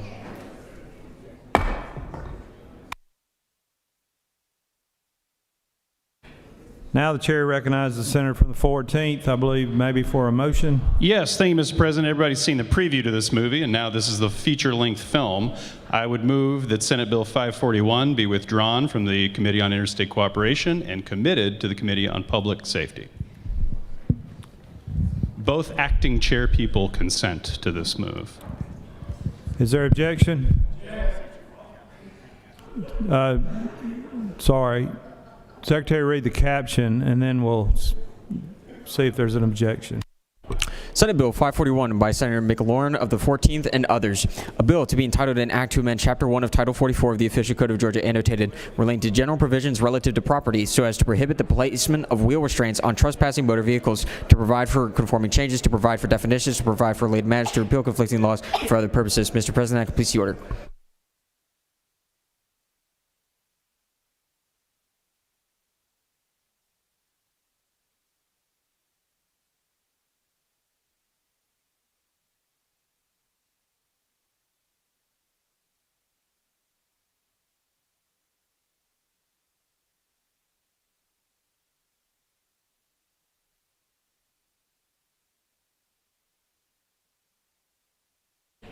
Chair recognizes the senator from the 14th if he'd like to speak to his motion, or he could waive.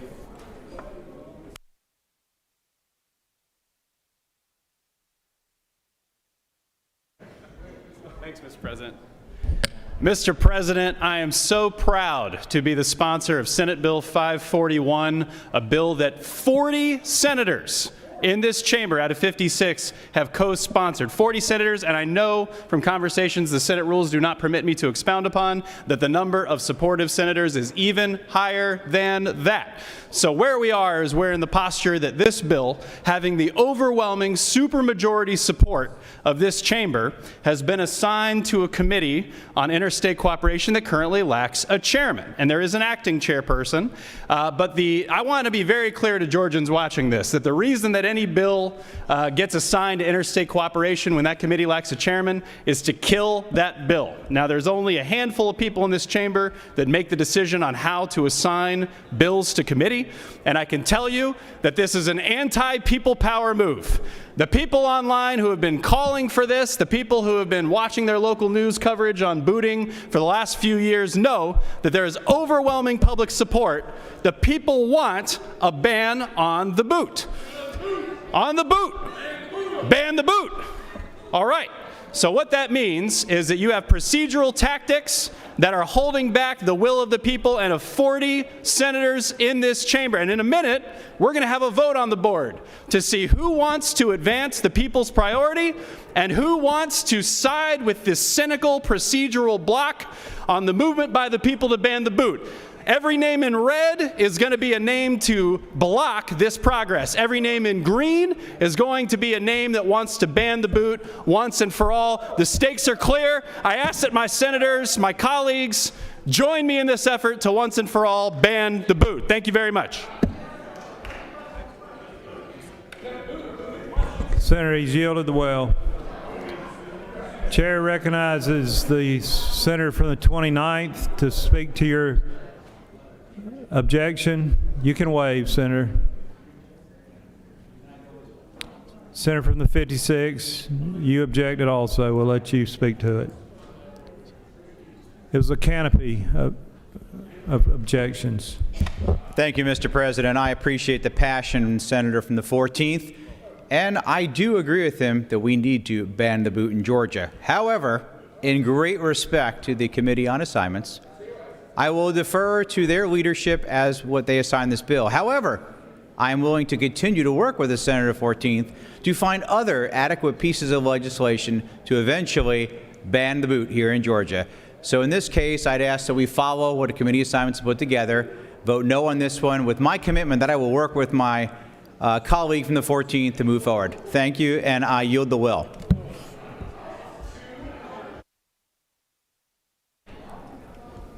Senator from the 19th, you struck out twice. There's two, sorry. What purpose does the senator from the 28th rise? Hold on. Thank you very much, Mr. Chairman. I am the, chairman, acting chairperson for the Interstate Corporation Committee, and I did serve on that for 6 years as well. Is it not true that that committee can be called and hear the bill if it doesn't pass, if this doesn't pass? Senator, isn't it true? Senator, I think you're the vice chairman of that committee. Right. Currently, the committee is without a chairman. And Right, but the bylaws say that we are, the person next in line would be the vice chairperson. I'm not sure about that, Senator. I can show it to you. All right. So we'll have that. We'd be happy to have that conversation with the Secretary of the Senate. Thank you. Mr. Chairperson, I am the chairperson of Urban Affairs, and if that that bill could be put in that committee, then we would be able to hear it and let the people have some kind of voice. Yeah, there's a motion on the floor to recommit it to public safety from interstate commerce, and we're fixing to vote on that motion, I believe, here. All right. All right. All senators understand the motion. The motion is to recommit Senate Bill 541 from interstate cooperation to public safety. Those in favor of the motion will vote yea. Those opposed will vote nay. The Secretary will unlock the machine.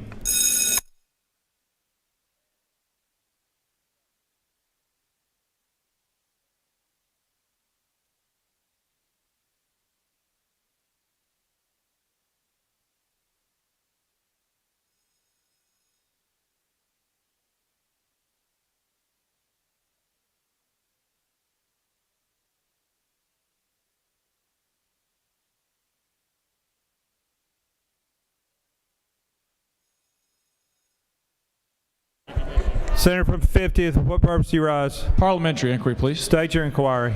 In light of the Vice Chairman's commitment to move this bill out of the Committee for Interstate Commerce, isn't it true that a no vote would keep the bill where it is and allow the acting chairman of the committee to move the bill? Senator, we don't really have an acting chairman. That's not a thing.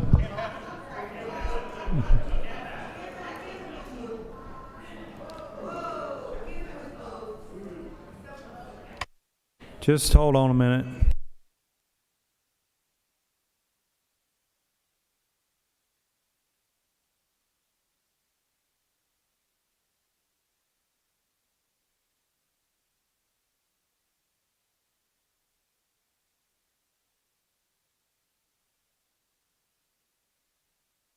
On the motion, the yeas are 23 and the nays are 28. The motion has failed and will remain resting in the warm embrace of the Interstate Cooperation Committee.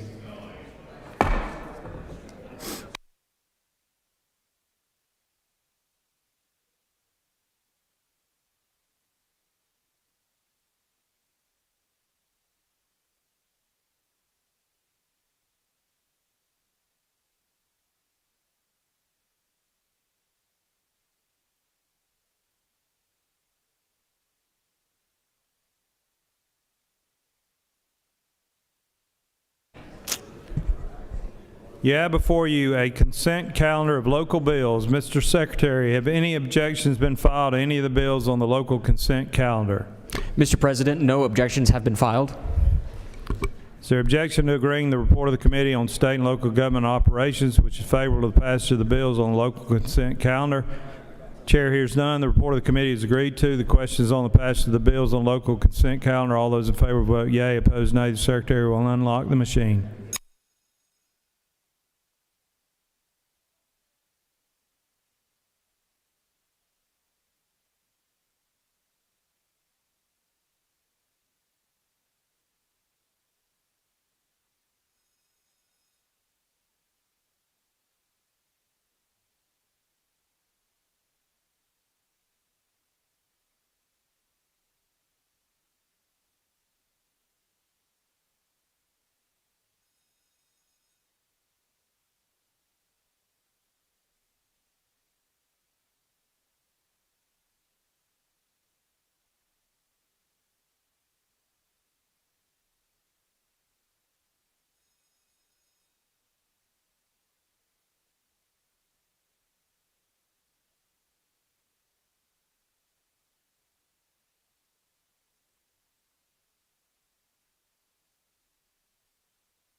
On the passage of the bill, the yeas are 53, the nays are 0. The bills on local consent calendar, having received the requisite constitutional majority, are therefore passed.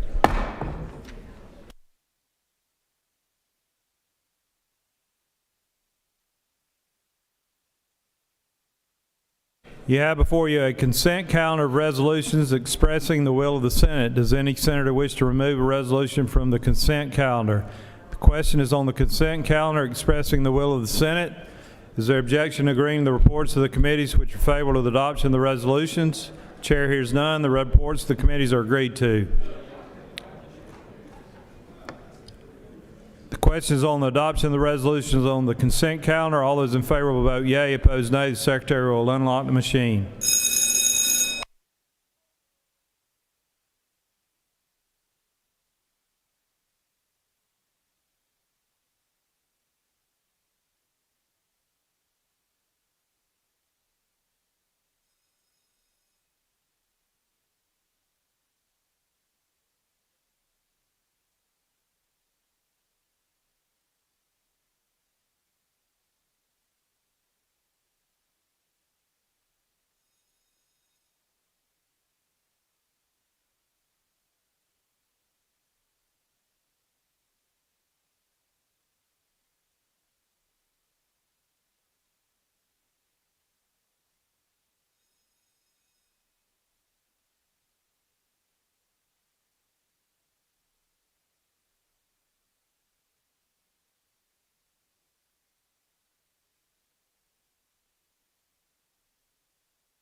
On the adoption of the resolution, the yeas are 51 and the nays are 0.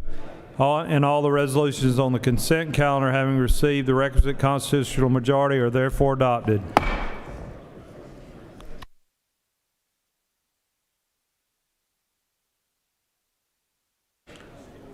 Chair recognizes the senator from the 31st. Mr. President, that's unanimous consent that SB 430 be engrossed. Secretary will read the caption. Senate Bill 430 by Senators Robertson of the 29th and others. A bill to be entitled an act to amend Article 3 of Chapter 13 of Title 48 of the Official Code of Georgia annotated relating to excise tax on rooms, lodgings, and accommodations so as to provide that certain military museums qualify as destination marketing organizations and private sector nonprofit organizations, to provide for related matters, to repeal conflicting laws, and for other purposes. Mr. President, that completes the order. The senator from the 31st District has moved that Senate Bill 430 be engrossed. Is there objection? There is objection. I recognize the senator from the 31st District for 10 minutes, up to 10 minutes, to speak to the motion. Thank the goodness he waves. All right. I recognize the senator from the, well, she's not in her desk, so I guess she waves. Oh, there she is. I recognize the senator from the 41st. She waves. Thank you. All right. We're going to put this on the board also, not try this rise, stand, and be counted thing, because y'all mess that up every time. So on the motion to engross Senate Bill 430, those in favor of the motion will vote yea, opposed nay. The secretary will unlock the machine.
On the motion, the yeas are 30, the nays are 22. The motion has prevailed, and Senate Bill 430 is engrossed.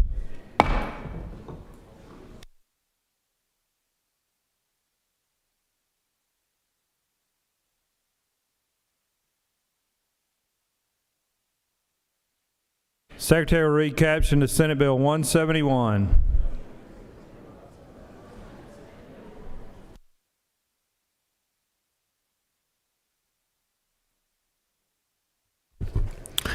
Senate Bill 171 by Senators Anna Vitarte, the 31st, and others. A bill to be entitled an act to amend Part 3 of Article 6 of Chapter 2 of Title 20 of the Official Code of Georgia annotated relating to educational programs under the Quality Basic Education Act so as to require the State Board of Education to develop an advanced mathematics pathway, to require the State Board to adopt policies related to such advanced mathematics pathway, to authorize local school systems to offer the advanced mathematics pathway in grades 3 through 5, to require local school systems to offer the advanced mathematics pathway in grades 6 through 8, to provide for reporting, to authorize local school systems to provide for related supports and services, to provide for related matters, to repeal conflicting laws, and for other purposes. Mr. President, the Committee of the Senate on Education and Youth recommends that this bill do pass by committee substitute. Senator, respectfully submitted, Senator Hickman of the 4th District, Chairman. Mr. President, Senate Committee offers Mr. President, the Senate Committee on Education and Youth offers the following substitute to Senate Bill 171, a bill to be entitled an act to amend Part 3 of Article 6 of Chapter 2 of Title 20 of the Official Code of Georgia annotated relating to educational programs under the Quality Basic Education Act so as to require the State Board of Education to develop an advanced mathematics pathway, to require the State Board to adopt policies related to such advanced mathematics pathway, and for other purposes. Mr. President, Senator Setzler of the 37th and others offer the following amendment number 1. Mr. President, Senators Setzler of the 37th and others offers the following amendment to Amendment 1. Amend the Senate Committee on Education and Youth substitute to Senate Bill 171 by replacing lines 25 through 27 with the following. Permit the parent or guardian of a student who does not qualify for automatic enrollment to enroll such student in such an advanced mathematics pathway if such student scored above the 50th percentile statewide on the end of grade assessment in mathematics in the school year immediately preceding the school year in which the student intends to enroll in such an advanced mathematics pathway. Mr. President, that completes the order. I recognize the senator from the 23rd to speak to Senate Bill 171.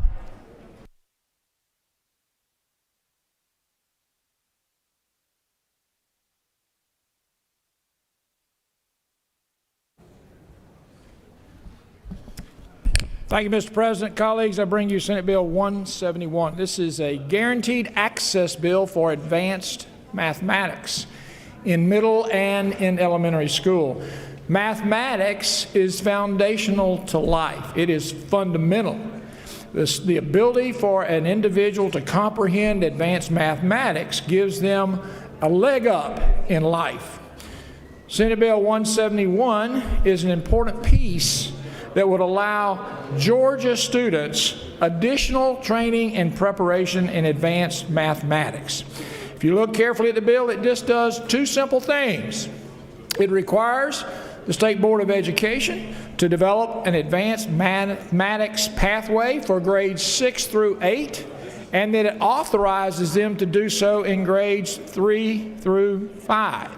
This will allow a middle school student to take a high school mathematics course while still in middle school, and then prepare them for advanced mathematics in high school, which prepares them for more advanced mathematics as they pursue their degrees at colleges and universities. This is an opportunity for us to enhance the number of students involved in the mathematics discipline. We accept and appreciate the senator from the 37th for offering a friendly amendment. The amendment right now, the way the bill is written, a student who qualifies by objective measure would be automatically enrolled in an advanced mathematics pathways course or curriculum unless their parents opt out. The senator from 37th's amendment allows a parent whose student may not have been in that top quartile but who is in the top 50% statewide to request that their student be permitted in the Advanced Mathematics Pathways program. So, Mr. President, I ask the Senate for favorable consideration. I'm happy to entertain questions. I want to acknowledge the fact, again, we support friendly amendment number 1. If there are no questions, I'll yield the well. I see no questions, Senator. Thank you.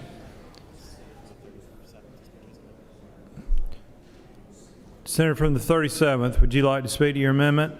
He waives. Does any other senator wish to speak for or against the measure? The chair hears none. Is there objection to the previous question being ordered? Chair hears none, and the previous question is ordered. Question is on the adoption of Amendment 1 by the senator from the 37th. Is there objection to the adoption of the amendment? Hear none, the amendment is adopted. The question is on the adoption of the committee substitute as amended. Is there objection to the adoption of the committee substitute as amended? Hearing none, the committee substitute as amended is adopted. Is there objection to agreeing to the report of the committee, which is favorable to the passage of the bill? The chair hears none. The report of the committee is agreed to. Is there objection to the main question being ordered? The chair hears none, and the main question is ordered. Questions on the passage of the bill by substitute. All those in favor of the bill will vote yea. Opposed, nay. The secretary will unlock the machine.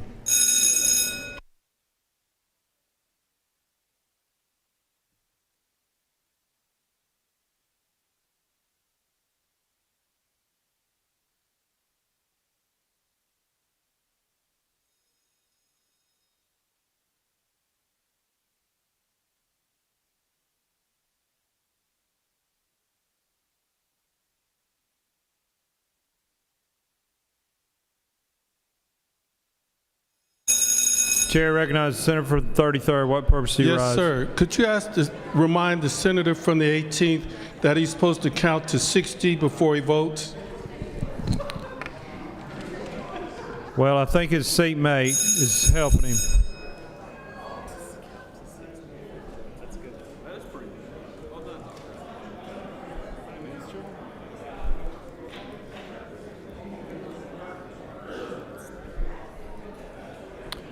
On the passage of the bill, the yeas are 53 and the nays are 0. This bill, having received the requisite constitutional majority, is therefore passed by substitute.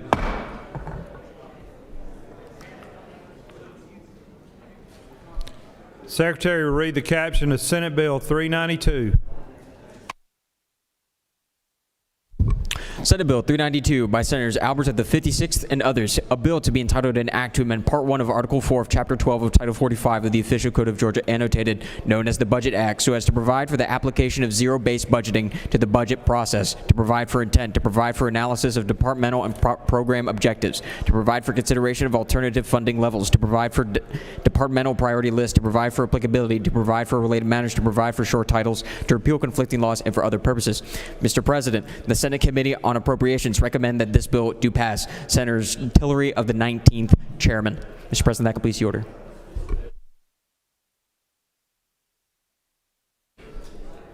I recognize the senator from the 56th District to speak to Senate Bill 392.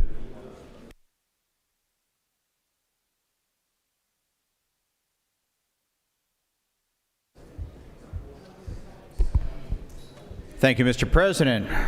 It's my honor to bring Senate Bill 392, the Zero-Based Budgeting and Waste Reduction Act of 2026, before you.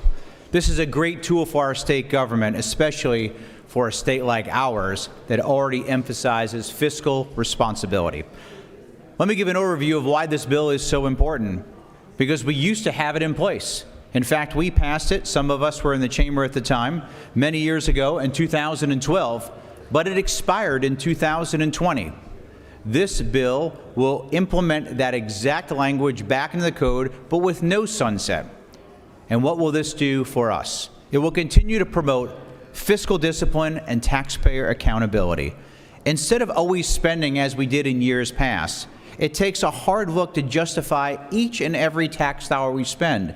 And I know we can all agree the state has no money. We have what the taxpayers have provided to us. It also eliminates waste, duplication, and obsolete programs. We have to take a hard look to see, is this program necessary as it was perhaps the day it was created? Is there duplication in other areas of government? Are there more efficient ways to provide the same services? Over time, it reduces those structural deficiencies and drives to a leaner and better government.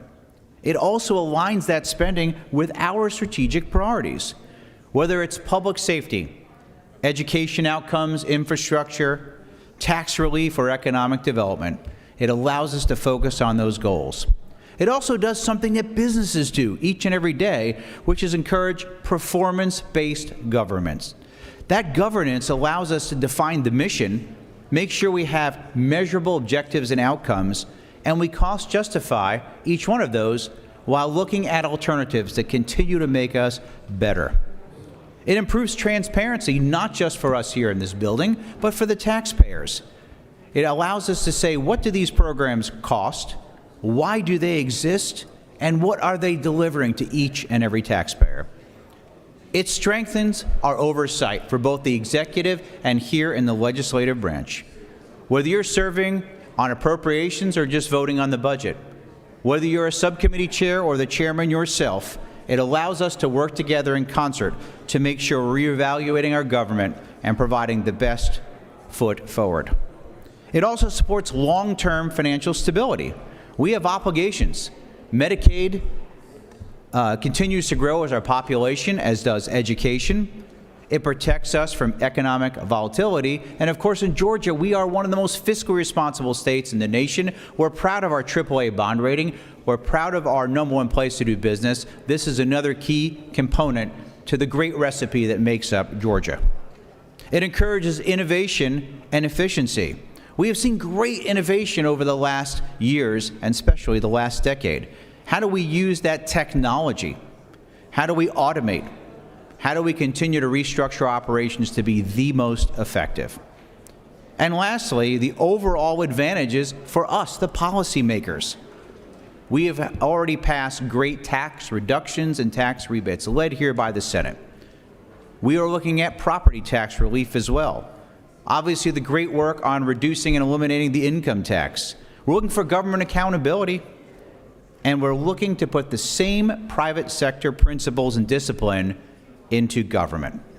Zero-based budgeting is the framework that makes that happen. So in this bill, there are several sections, but I will encapsulate the high points. Every 10 years, at minimum, The different agencies will have to go do a look back of 2 years, as well as justify each and every area of their budget and work with the appropriate folks to make sure they are both building and reporting appropriately. Now, make no mistake, that's the minimum. It is my hope that this Senate, and especially our appropriations leads, will mandate that's done more often.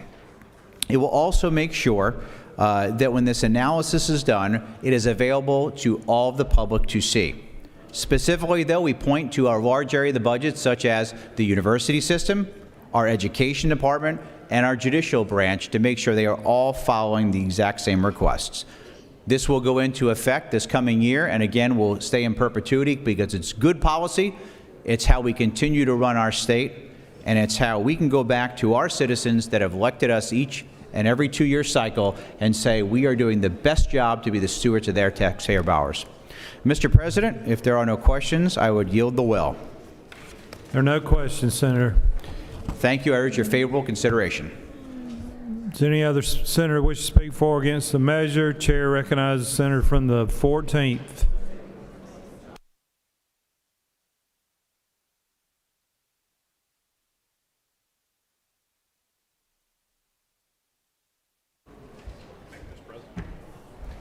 Thank you, Mr. President. I rise in opposition to this Senate bill.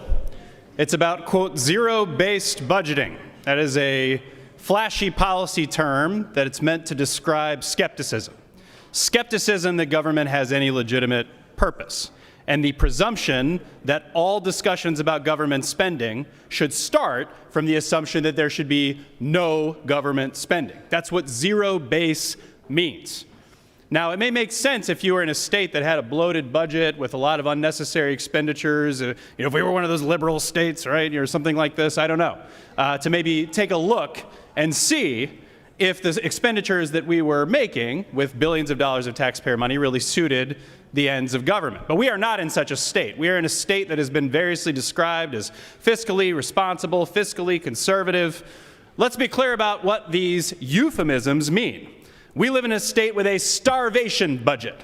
We live in a state where the per capita government expenditure per person is something about, I think it's the bottom quintile, the bottom 20% of states nationally. Now, there are a couple areas where maybe, the way we pay teachers or education spending, maybe that stat's a little bit better, but across the board, we are underfunding our government in such a dramatic way. People will throw around billions of dollars around here like that's a lot of money, but on a day-to-day basis, our people are getting very little service delivery back for the amount of taxes that they spend. And why is that?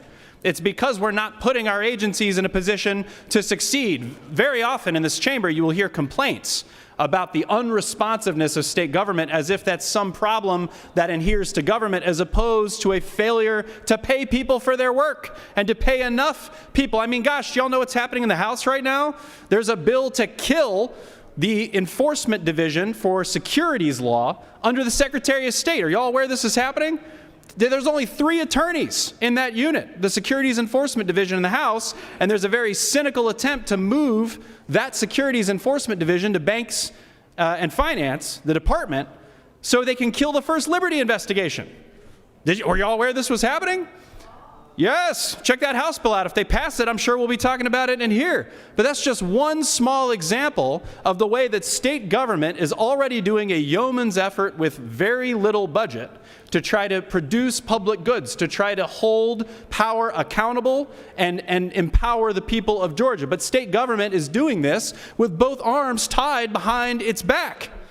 And the people of Georgia are being told that the way for them to achieve real affordability is for the governor to shoot $250, $500 back at the end of the tax year. Folks, you don't even notice that. If you do your TurboTax, you hardly even recognize that you've gotten a state rebate.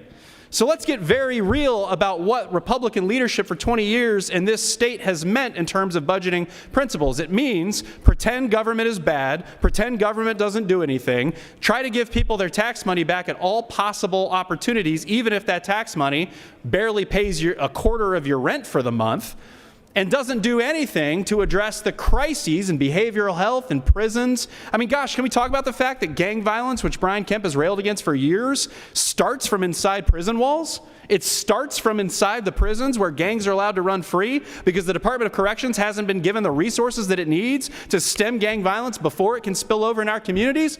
We have all these bleeding open wounds of problems in the state of Georgia, but the governor all the way down, Republican leadership wants to pretend that it's business as usual, that it's hunky-dory. Do you know some made-up magazine has said that we're the #1 state to do business for about 875 years in a row? And every Republican leader in this state goes up to a speaking opportunity and says, well, we got to maintain our status as the #1 state to do business. That's completely made up. Folks, we've got people making up stories about what Georgia's really going through, and the reality is that we're starving. The reality is that we can't afford health care. The 200,000 people have lost health care since the holiday season. And the underfunded schools, the schools that aren't performing, that suffer from a lack of investment by parents, those schools are not getting bailed out. Instead, we're being told vouchers are the solution. We're being told that those schools have to be underfunded even more. So there are crisis-level conditions across the board in every major policy area in Georgia. We are in the bottom quintile of spending to address it, but then what we get when it's time to discuss the budget is a very genteel presentation about how we need to do fiscally responsible budgeting that starts at zero-based. Calgary did a study of zero-based budgeting. Folks don't really do it. People like saying the word zero-based, and then they do some sort of multiple choice option where they pick between services instead of actually go to zero. Even the phrase zero-based budgeting is a very thin cover for the fact that both Republicans and Democrats behind closed doors in these ante-rooms agree that we got to pay for what we get, that you don't only get what you pay for. But in public, they want to act like government needs to be drowned in a bathtub because that has been the ideological trajectory of the Republican Party for the last several decades. Well, Grover Norquist is not elected in the state of Georgia, and he shouldn't control your minds. Government needs to be funded at a level that is commensurate with the services that a modern civilized society requires. That means people not dying in the streets. It means people walking into emergency rooms and being able to get care, but long before they walk into those emergency rooms, they get a primary care visit so they can address the conditions that they have from square one. I've been hopping around different policy areas because the problems are that vast. So today I ask that my colleagues reject this thinly veiled attempt to justify further cuts to our budget, to justify $3, $6, $9 billion worth of income tax cuts in this chamber, or if the House Republicans can find 20 more Democrats to buy off, which they won't be able to find 20, then maybe they could get their constitutional amendment to eliminate all homestead property taxes. But there is a run on the bank, folks. There is a run by Georgia Republicans in an election year when they're out of ideas to go run and dismantle the very levers of government at its most basic level, and it is being disguised as fiscal responsibility and zero-based budgeting. The Democratic Party's had enough. We are here to present an alternative in 2026 that believes that government can accomplish basic things for people who need it, for working people. And we don't think that state government is the enemy. And we don't think that we need to defund state government at every turn just to give you pennies back on your TurboTax. There is a different model and vision for government that is possible if only we have the courage to follow in that direction. Colleagues, I appreciate your time. I urge you to vote no, and I'll yield for questions. You do have a question. Chair recognizes the senator from the 46th. Thank you, Mr. President. Will the senator yield? I do. So if you're on appropriations, you realize that the big, thick 400-page book we get every year only includes additions or subtractions from the previous year's budget, right? That's right. So this technique is the only way we really know what's underneath the surface there, what's below the tip of the iceberg, what every dollar is that we're spending. So how could we possibly know if we're spending responsibly or enough, as you seem to think we're not budgeting enough, without knowing where those dollars are going? So I think context matters, Senator, and I'm not saying that universally at all times that this alleged budgeting technique would always be a problem. But I think the context of a starvation budget in the state of Georgia matters. And I think, an analogy might be that if somebody hadn't eaten in 2 weeks and we're on the brink of death and they're, in an alleyway laying against a wall, and you walk up with an expensive x-ray machine and you say, well, we'd just like to do some imaging because we're not quite sure, what's going on under there. No, that person needs a bowl of soup or something. They need a glass of water. They need some help because their basic needs are not being met. And so this sort of elaborate narrative about, popping the hood and looking underneath to see what we've got, we're down to skin and bones already. So we don't need the expensive imaging to quote unquote see what's underneath until we have met the basic needs of the state. Senator. Senator, further yield for one last question. So there's nothing about this bill that requires us to cut back spending or to limit spending or go bare bones. It just lets us know what we are spending in each area of government so we can see if we're adequately funding, what type of imaging machines we're offering, how many employees in the certain department, right? I mean, it's still incumbent on us to decide, but it gives us more information informing the budget to see spending from ground zero, from the first dollar up until that thick 421-page book begins. Well, Senator, this is the same sort of rhetorical device that was used when we passed the income tax bill recently, which was there are no cuts in this bill. This bill doesn't have any of the cuts. Yes, but it's all part of a context. It's all part of the same conversation, and words matter. Our words matter, and if they didn't, then you and I and everybody else in this room would be out of a job. Because I don't lift weights as well as some of my friends do, but we do deal in words, and words define our reality. In this case, the words zero-based budgeting means that we assume that the budget should be zero. That's just what it means. And that is an approach to budgeting that engenders skepticism and mistrust of a state government. It's a way of signaling to the public that they should not trust their state government and they should drown it in a bathtub. When the press releases go out and the email blasts happen and the majority in this chamber celebrates the passage of zero-based budgeting principles, the message to the voters that read those emails and press releases will be, you should presume that every dollar that we spend in state government is illegitimate, that it's illegitimate, that we should not be spending it. And so we have a different vision in the minority party for how government should work. It should be that we aspire for state government to meet the most basic needs of working people rather than going into every budgeting conversation assuming that every dollar we spend is illegitimate. Thank you, Senator. Thank you. No further questions, Senator. Thank you, Mr. President. Chair recognizes the senator from the 27th to speak to the bill.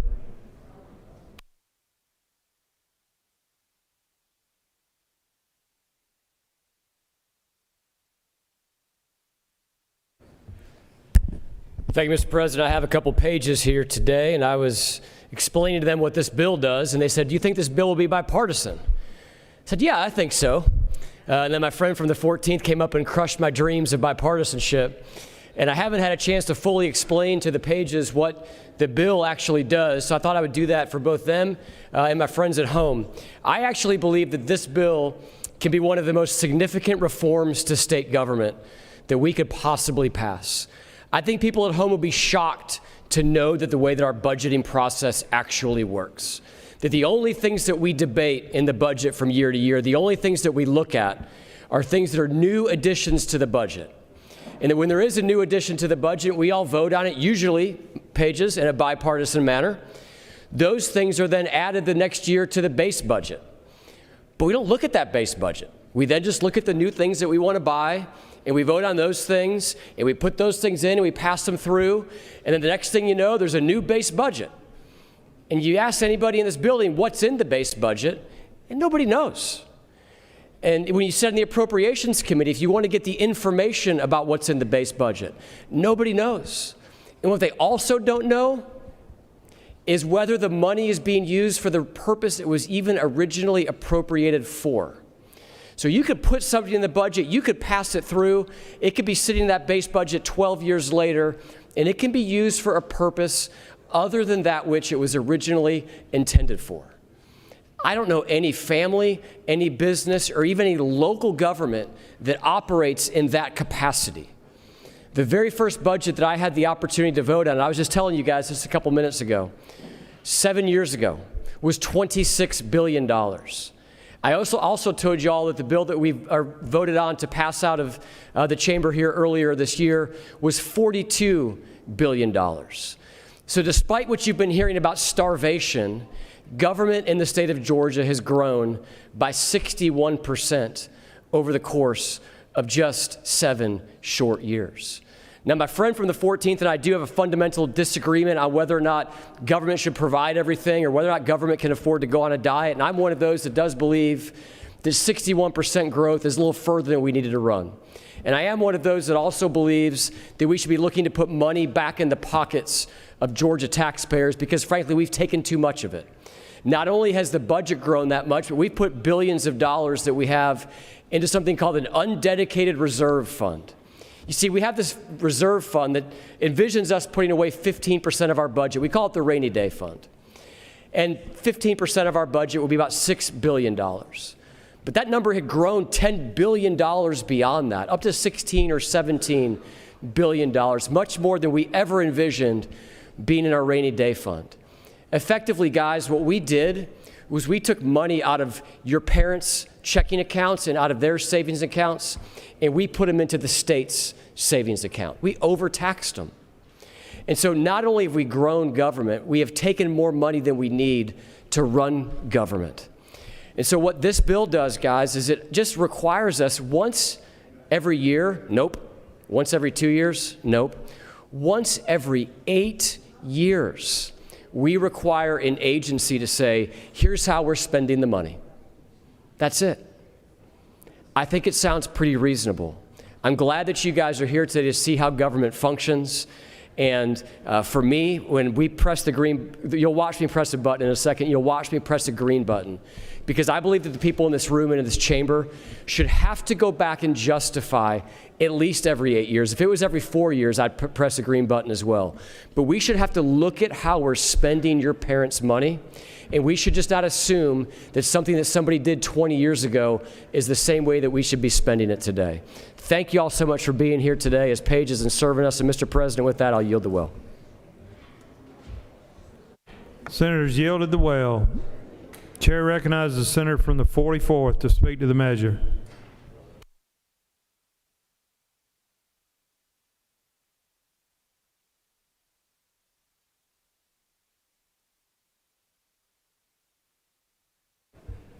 Thank you, Mr. President. I rise in support of the legislation under consideration. Just a little bit of history, which I've had an opportunity to learn over my time down here at the state capitol. Some of you may recall that President Jimmy Carter did zero-based budgeting for his entire gubernatorial tenure. Was very interested in Georgia being a efficient government, a fiscally conservative one that delivered for its citizens. In the more modern era, I believe when Governor Perdue was governor, a bill was passed that I believe was vetoed. Then when then my personal involvement started, when in the House of Representatives about 2011, 2012, the senator from the 56 can clarify, we did pass and was signed by Governor Deal the more modern era version of zero-based budgeting, which does not do it every year, but on a reasonable timetable.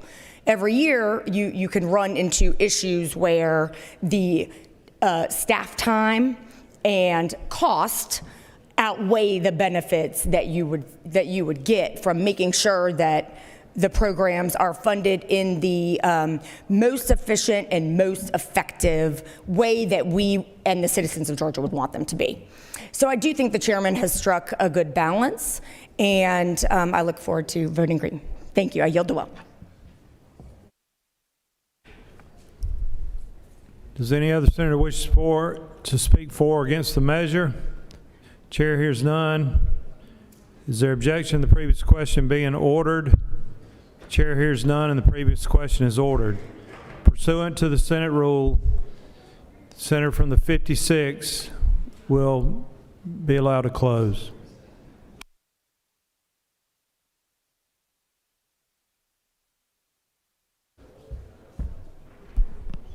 Thank you, Mr. President. To the senator from the 14th, well, there you go again. I appreciate everybody in this room, and some like the Senator of the 14th, likes to make a political commercial and get a few headlines or snapshots for his next 15 seconds on the camera. But most of the things he talked about actually had nothing to do with zero-based budgeting. And by definition, zero-based budgeting doesn't say we want to cut everything. It says we want to build our budget based on those priorities. And this is good bipartisan legislation. I want to thank the senator from the 44th and from the 27th who came up and talked about the rational thinking of why this is fiscally responsible and transparent. The great questions from the senator from the 46th. This is a great issue for everyone. And if you believe we should do our homework, and our only single constitutional duty to pass a balanced budget should be as thorough and as transparent as possible, then you, like the senator from the 14th, would probably vote no against this bill. But I believe that this Senate, who is always led on great fiscal policy and caring about Georgians, will vote green. Mr. President, I yield the well. Senator has closed debate. Is there objection to agreeing to the report of the committee which is favorable to the passage of the bill? The chair hears none. The report of the committee is agreed to. Is there objection? The main question being ordered. The chair hears none. The main question is ordered. Question is on the passage of the bill. All those in favor of the bill will vote yea. Opposed, nay. The secretary will unlock the machine.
On the passage of the bill, the yeas are 44 and the nays are 7. This bill, having received the requisite constitutional majority, is therefore passed. All right, Senators, if you hadn't discovered this already, the President Pro Tem's office has arranged for us to have lunch in the anteroom. And after I recognize the senator from the 26th, we will suspend for 20 minutes. It's a box lunch, I think. Shouldn't take long to eat it. But I am going to give you all some nourishment. Chair recognizes the senator from the 26th. What purpose do you rise? Thank you, Mr. President. Mr. President, Senate Bill 392. When you said zero-based budgeting, in every year you start with zero. Every department starts with the zero, and you build from there. Isn't that true? Senator knows of which he speaks. He's been here quite a while. He's very experienced in this whole process. Isn't it also true that we don't want to get in a position of starting zero-based budgeting, and then we end up in a quagmire like they have in Congress, where they can't pass a budget, and so then we'll have state employees jumping at us. Where is the money? Senator, I pray we don't become like Congress. I agree with you 100% on that. Thank you, Senator. Mr. Speaker,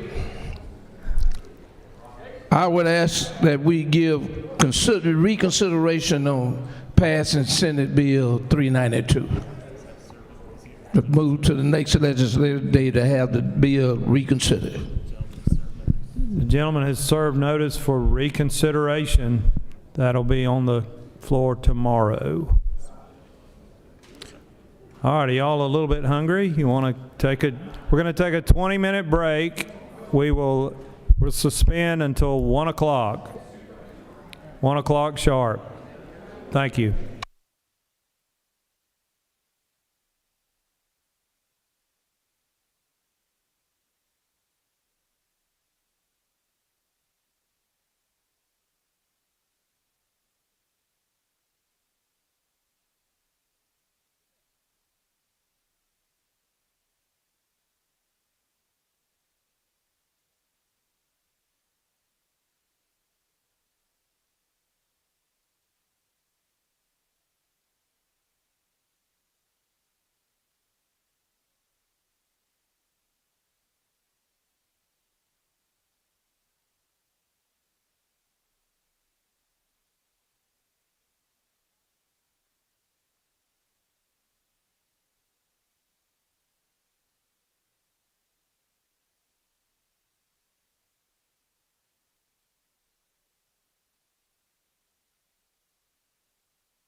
I hope everyone enjoyed their lunch.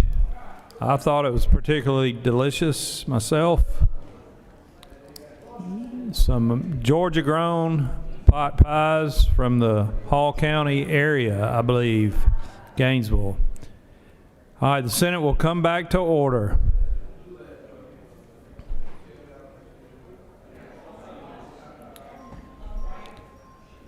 Senate will return to order.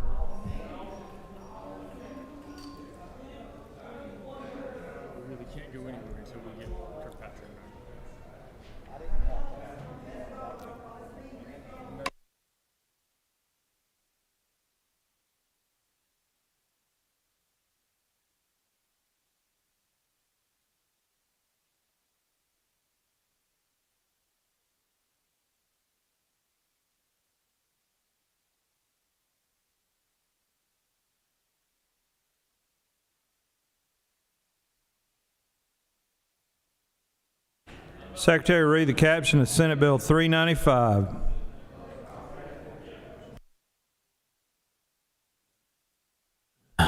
Senate Bill 395 by Senators Kirkpatrick of the 32nd and others. A bill to be entitled an act to amend Chapter 2A of Title 31 of the Official Code of Georgia annotated relating to the Department of Public Health so as to require a physician to submit certain information to the Georgia Composite Medical Board when certifying an individual as eligible for the low THC oil patient registry, to provide for annual reporting, to authorize the Department of Public Health to disclose certain information, to provide for related matters, to repeal conflicting laws, and for other purposes. Mr. President, the Senate Committee on Rules recommend that this bill do pass by substitute. Respectfully submitted, Senator Brass of the 6th. Chairman. Mr. President, the Senate Committee on Rules offers the following substitute to Senate Bill 395. A bill to be entitled an act to amend Chapter 2A of Title 31 of the Official Code of Georgia annotated relating to the Department of Public Health so as to authorize the Department of Public Health to disclose certain information regarding the low THC oil patient registry, to provide for related matters, to repeal conflicting laws, and for other purposes. Mr. President, that completes the order. Chair recognizes the senator from the 32nd to speak to Senate Bill 395.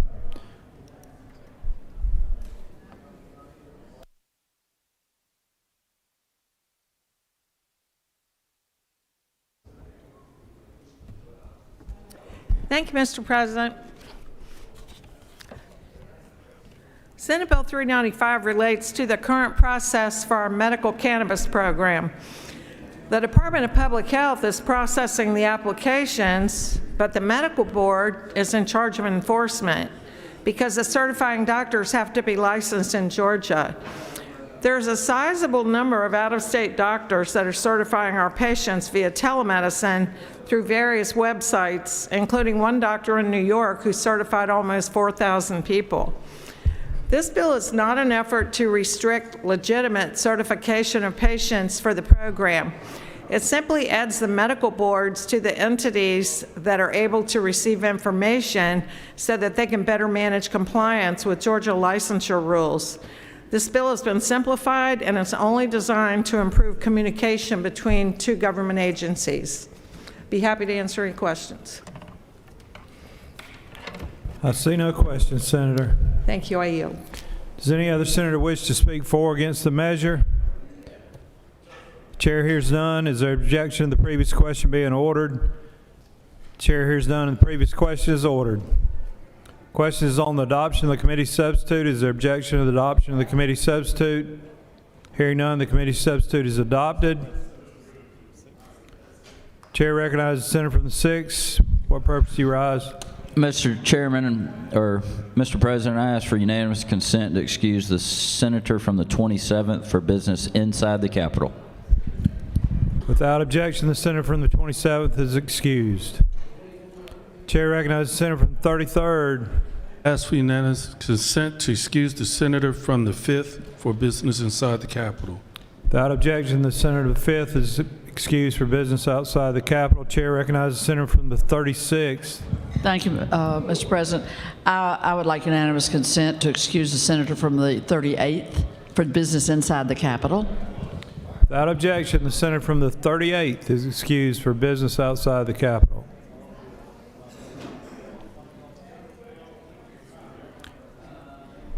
Is there object? All right. Pay attention here. Is there objection to agreeing the report of the committee which is favorable to the passage of the bill? The chair hears none. The report of the committee is agreed to. Is there objection to the main question being ordered? The chair hears none, and the main question is ordered. Question is on the passage of the bill by substitute. All those in favor of the bill will vote yea. Opposed, nay. The secretary will unlock the machine.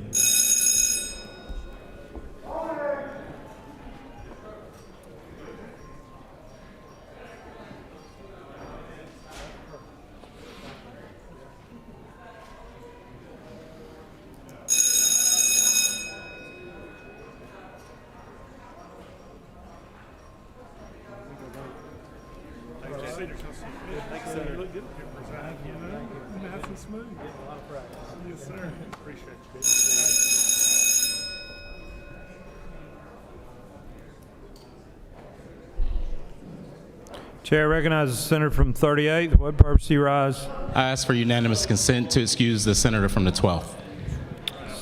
We'll do that after the voting, after the board closes.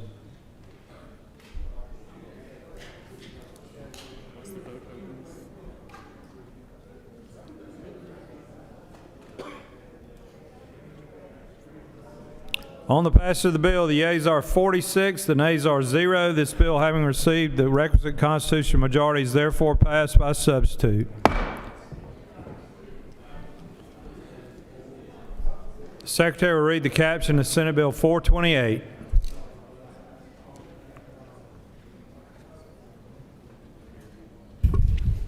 Senate Bill 428 by Senators Kirkpatrick of the 32nd and others. A bill to be entitled an act to amend Article 7 of Chapter 4 of Title 49 of the Official Code of Georgia annotated relating to medical assistance generally so as to direct the Department of Community Health to submit a waiver request to the Federal Centers for Medicare and Medicaid Services to authorize the qualification for Medicaid reimbursement of certain home and community-based services, to provide for implementation upon approval, to provide for related matters, to repeal conflicting laws, and for other purposes. Mr. President, the Senate Committee on Health and Human Services recommend that this bill do pass by substitute. Respectfully submitted, Senator Watson of the 1st, Chairman. Mr. President, the Senate Committee on Health and Human Services offers the following substitute to Senate Bill 428. A bill to be entitled an act to amend Article 7 of Chapter 4 of Title 49 of the Official Code of Georgia annotated relating to medical assistance generally so as to direct the Department of Community Health to submit a waiver request to the Federal Centers for Medicare and Medicaid Services to authorize the qualification for Medicaid reimbursement of certain home and community-based services, to provide for implementation upon approval, to provide for related matters, to repeal conflicting laws, and for other purposes. Mr. President, that completes the order. I recognize the senator from the 32nd District to speak to Senate Bill 428.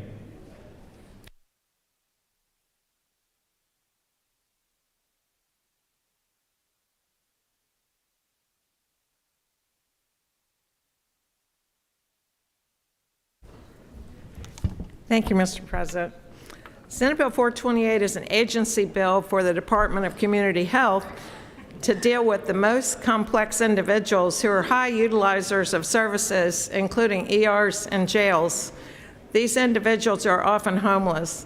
The bill authorizes DCH to use new Medicaid flexibility to apply for a 1915C waiver that would allow for intensive case management along with other supports in the community. Be happy to answer any questions. There are no questions, Senator. Thank you. I yield. Does any other senator wish to speak for or against the measure? Chair hears none. Is there objection to the previous question being ordered? Chair hears none. The previous question is ordered. The question is on the adoption of the committee substitute. Is there objection to the adoption of the committee substitute? Hearing none, the committee substitute is adopted. Is there objection to agreeing to the report of the committee which is favorable to the passage of the bill? The chair hears none. The report of the committee is agreed to. Is there objection to the main question being ordered? The chair hears none, and the main question is ordered.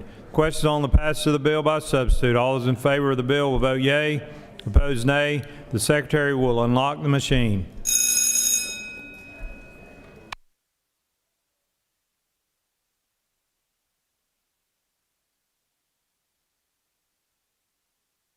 Senator from the 14th, what purpose do you rise? Parliamentary inquiry, Mr. President. State your inquiry. Mr. President, isn't it true that the legislative majority's approach to expanding Medicaid over the last 10 to 15 years has been sort of one toe at a time at a swimming pool, as if the water is going to consume us, when in reality, we just need to jump into the pool. Isn't that right, Mr. President?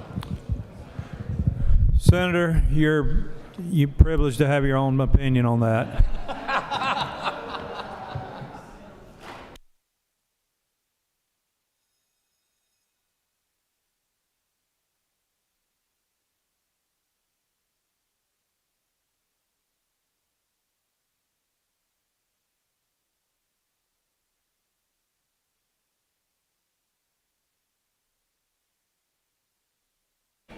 On the passage of the bill, the yeas are 46 and the nays are 0. This bill, having received the requisite constitutional majority, is therefore passed by substitute.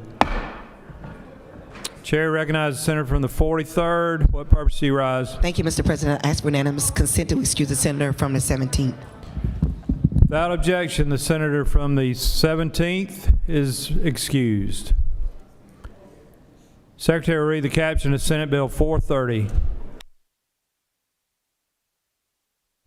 Senate Bill 430 by Senators Robertson of the 29th and others. A bill to be entitled an act to amend Article 3 of Chapter 13 of Title 48 of the Official Code of Georgia annotated relating to excise tax on rooms, lodgings, and accommodations so as to provide that certain military museums qualify as destination marketing organizations and private sector nonprofit organizations to provide for related matters to repeal conflicting laws and for other purposes. Mr. President, the Senate Committee on Finance recommend that this bill do pass by substitute. Respectfully submitted, Senator Huffstetler of the 52nd, Chairman. Mr. President, the Senate Committee on Finance offers the following substitute to Senate Bill 430, a bill to be entitled an act to amend Article 3 of Chapter 13 of Title 48 of the Official Code of Georgia annotated relating to excise tax on rooms, lodgings, and accommodations so as to revise the definition of tourism product development so as to specifically include military museums and related institutions to provide for related matters to repeal conflicting laws and for other purposes. Mr. President, that completes the order. I recognize the Majority Whip to speak to Senate Bill 430.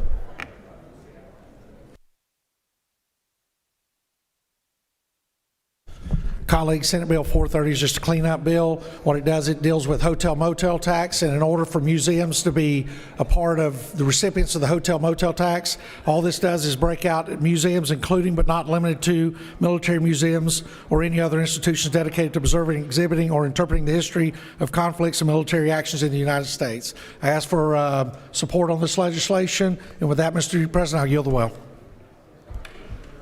Senators yield the well. Does any other senator wish to speak for or against the measure?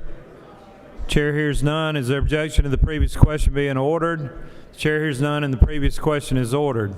The question is on the adoption of the committee substitute. Is there objection to the adoption of the committee substitute?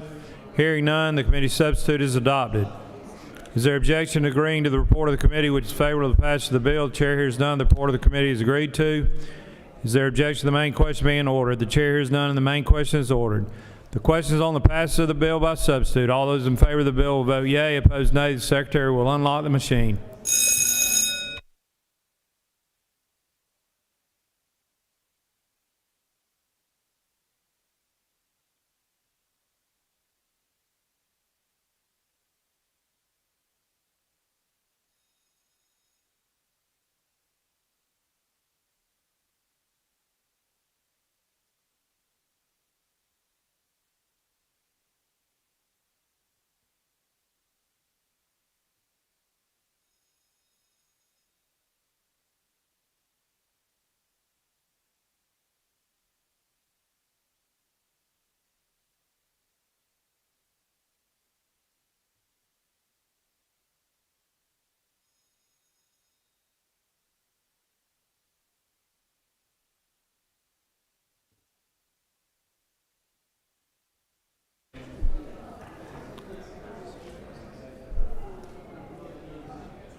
On the passage of the bill, the yeas are 49 and the nays are 0. The bill, having received the requisite constitutional majority, is therefore passed by substitute.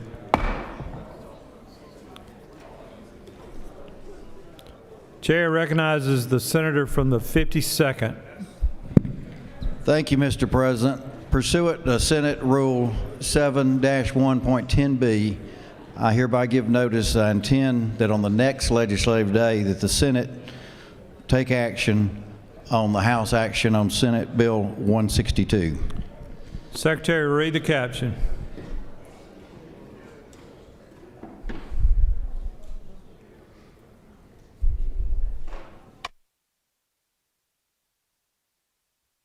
Senate Bill 162 by Senators Hufstetler of the 52nd and others, a bill to be entitled an act to amend Article 1 of Chapter 34 of Title 43 of the Official Code of Georgia annotated relating to Georgia Composite Medical Board so as to provide for the board to implement an automated credentialing system for healthcare providers in the state, to provide for requirements, to provide for related matters, to repeal conflicting laws, and for other purposes. Mr. President, that completes the order. Senator from the 52nd has given notice that he intends to move that the Senate consider House action on Senate Bill 162, and that'll be done tomorrow. Chair recognizes the senator from the 29th. Mr. President, pursuant to Senate Rule 7-1.10B, I give notice that on next legislative day, I intend to move that the Senate consider House action on Senate Bill 218. Secretary, read the caption. Senate Bill 218 by Senators Robertson of the 29th and others, a bill to be entitled an act to amend Title 15 of the Official Code of Georgia annotated relating to courts so as to provide that the Prosecuting Attorney's Qualifications Commission shall be assigned for administrative purposes only to the administrative office of the courts and shall be funded by funds appropriated or otherwise available to the judicial branch of state government, to amend Code Section 16-11-130 of the Official Code of Georgia annotated relating to exemptions from Code Section 16-11-126 through 16-11-127.2 so as to provide for exemptions for current and retired members, staff, and other employees of the Prosecuting Attorney's Qualifications Commission, to provide for related matters, to repeal conflicting laws, and for other purposes. Mr. President, that completes the order.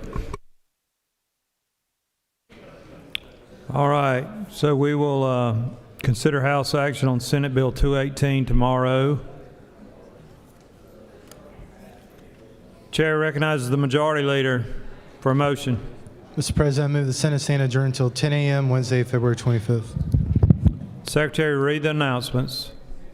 The Children and Families Committee will meet in room 450 of the Capitol at 2 p.m. The Retirement Committee will meet in room 310 of the CLOB at 2 p.m. The Education and Youth Committee will meet in room 307 of the CLOB at 3 p.m. The Banking and Financial Institutions Committee will meet in room 450 of the Capitol at 3 p.m. The Insurance and Labor Committee will meet in Mezzanine 1 at 4 p.m. The Higher Education Committee will meet in room 307 of the CLOB at 4 p.m. The Regulated Industries and Utilities Committee will meet in room 450 of the Capitol at 5 p.m. Mr. President, that completes the order. Chair recognizes the senator from the 24th for an announcement.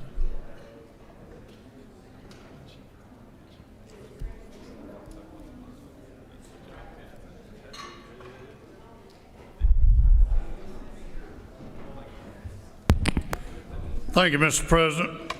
I just want to invite each and every one of you this afternoon between 5 and 7 at the Freedom Shooting Center. We have in the Georgia Legislative Sportsman's Caucus Range Day. This afternoon, 5 to 7. Love to have you. Thank you. The Majority Leader has moved that the Senate stand adjourned until 10 a.m. on Wednesday, February 25th, 2026. All those in favor of the motion will say aye. Those opposed, no. The ayes clearly have it, and the Senate is adjourned.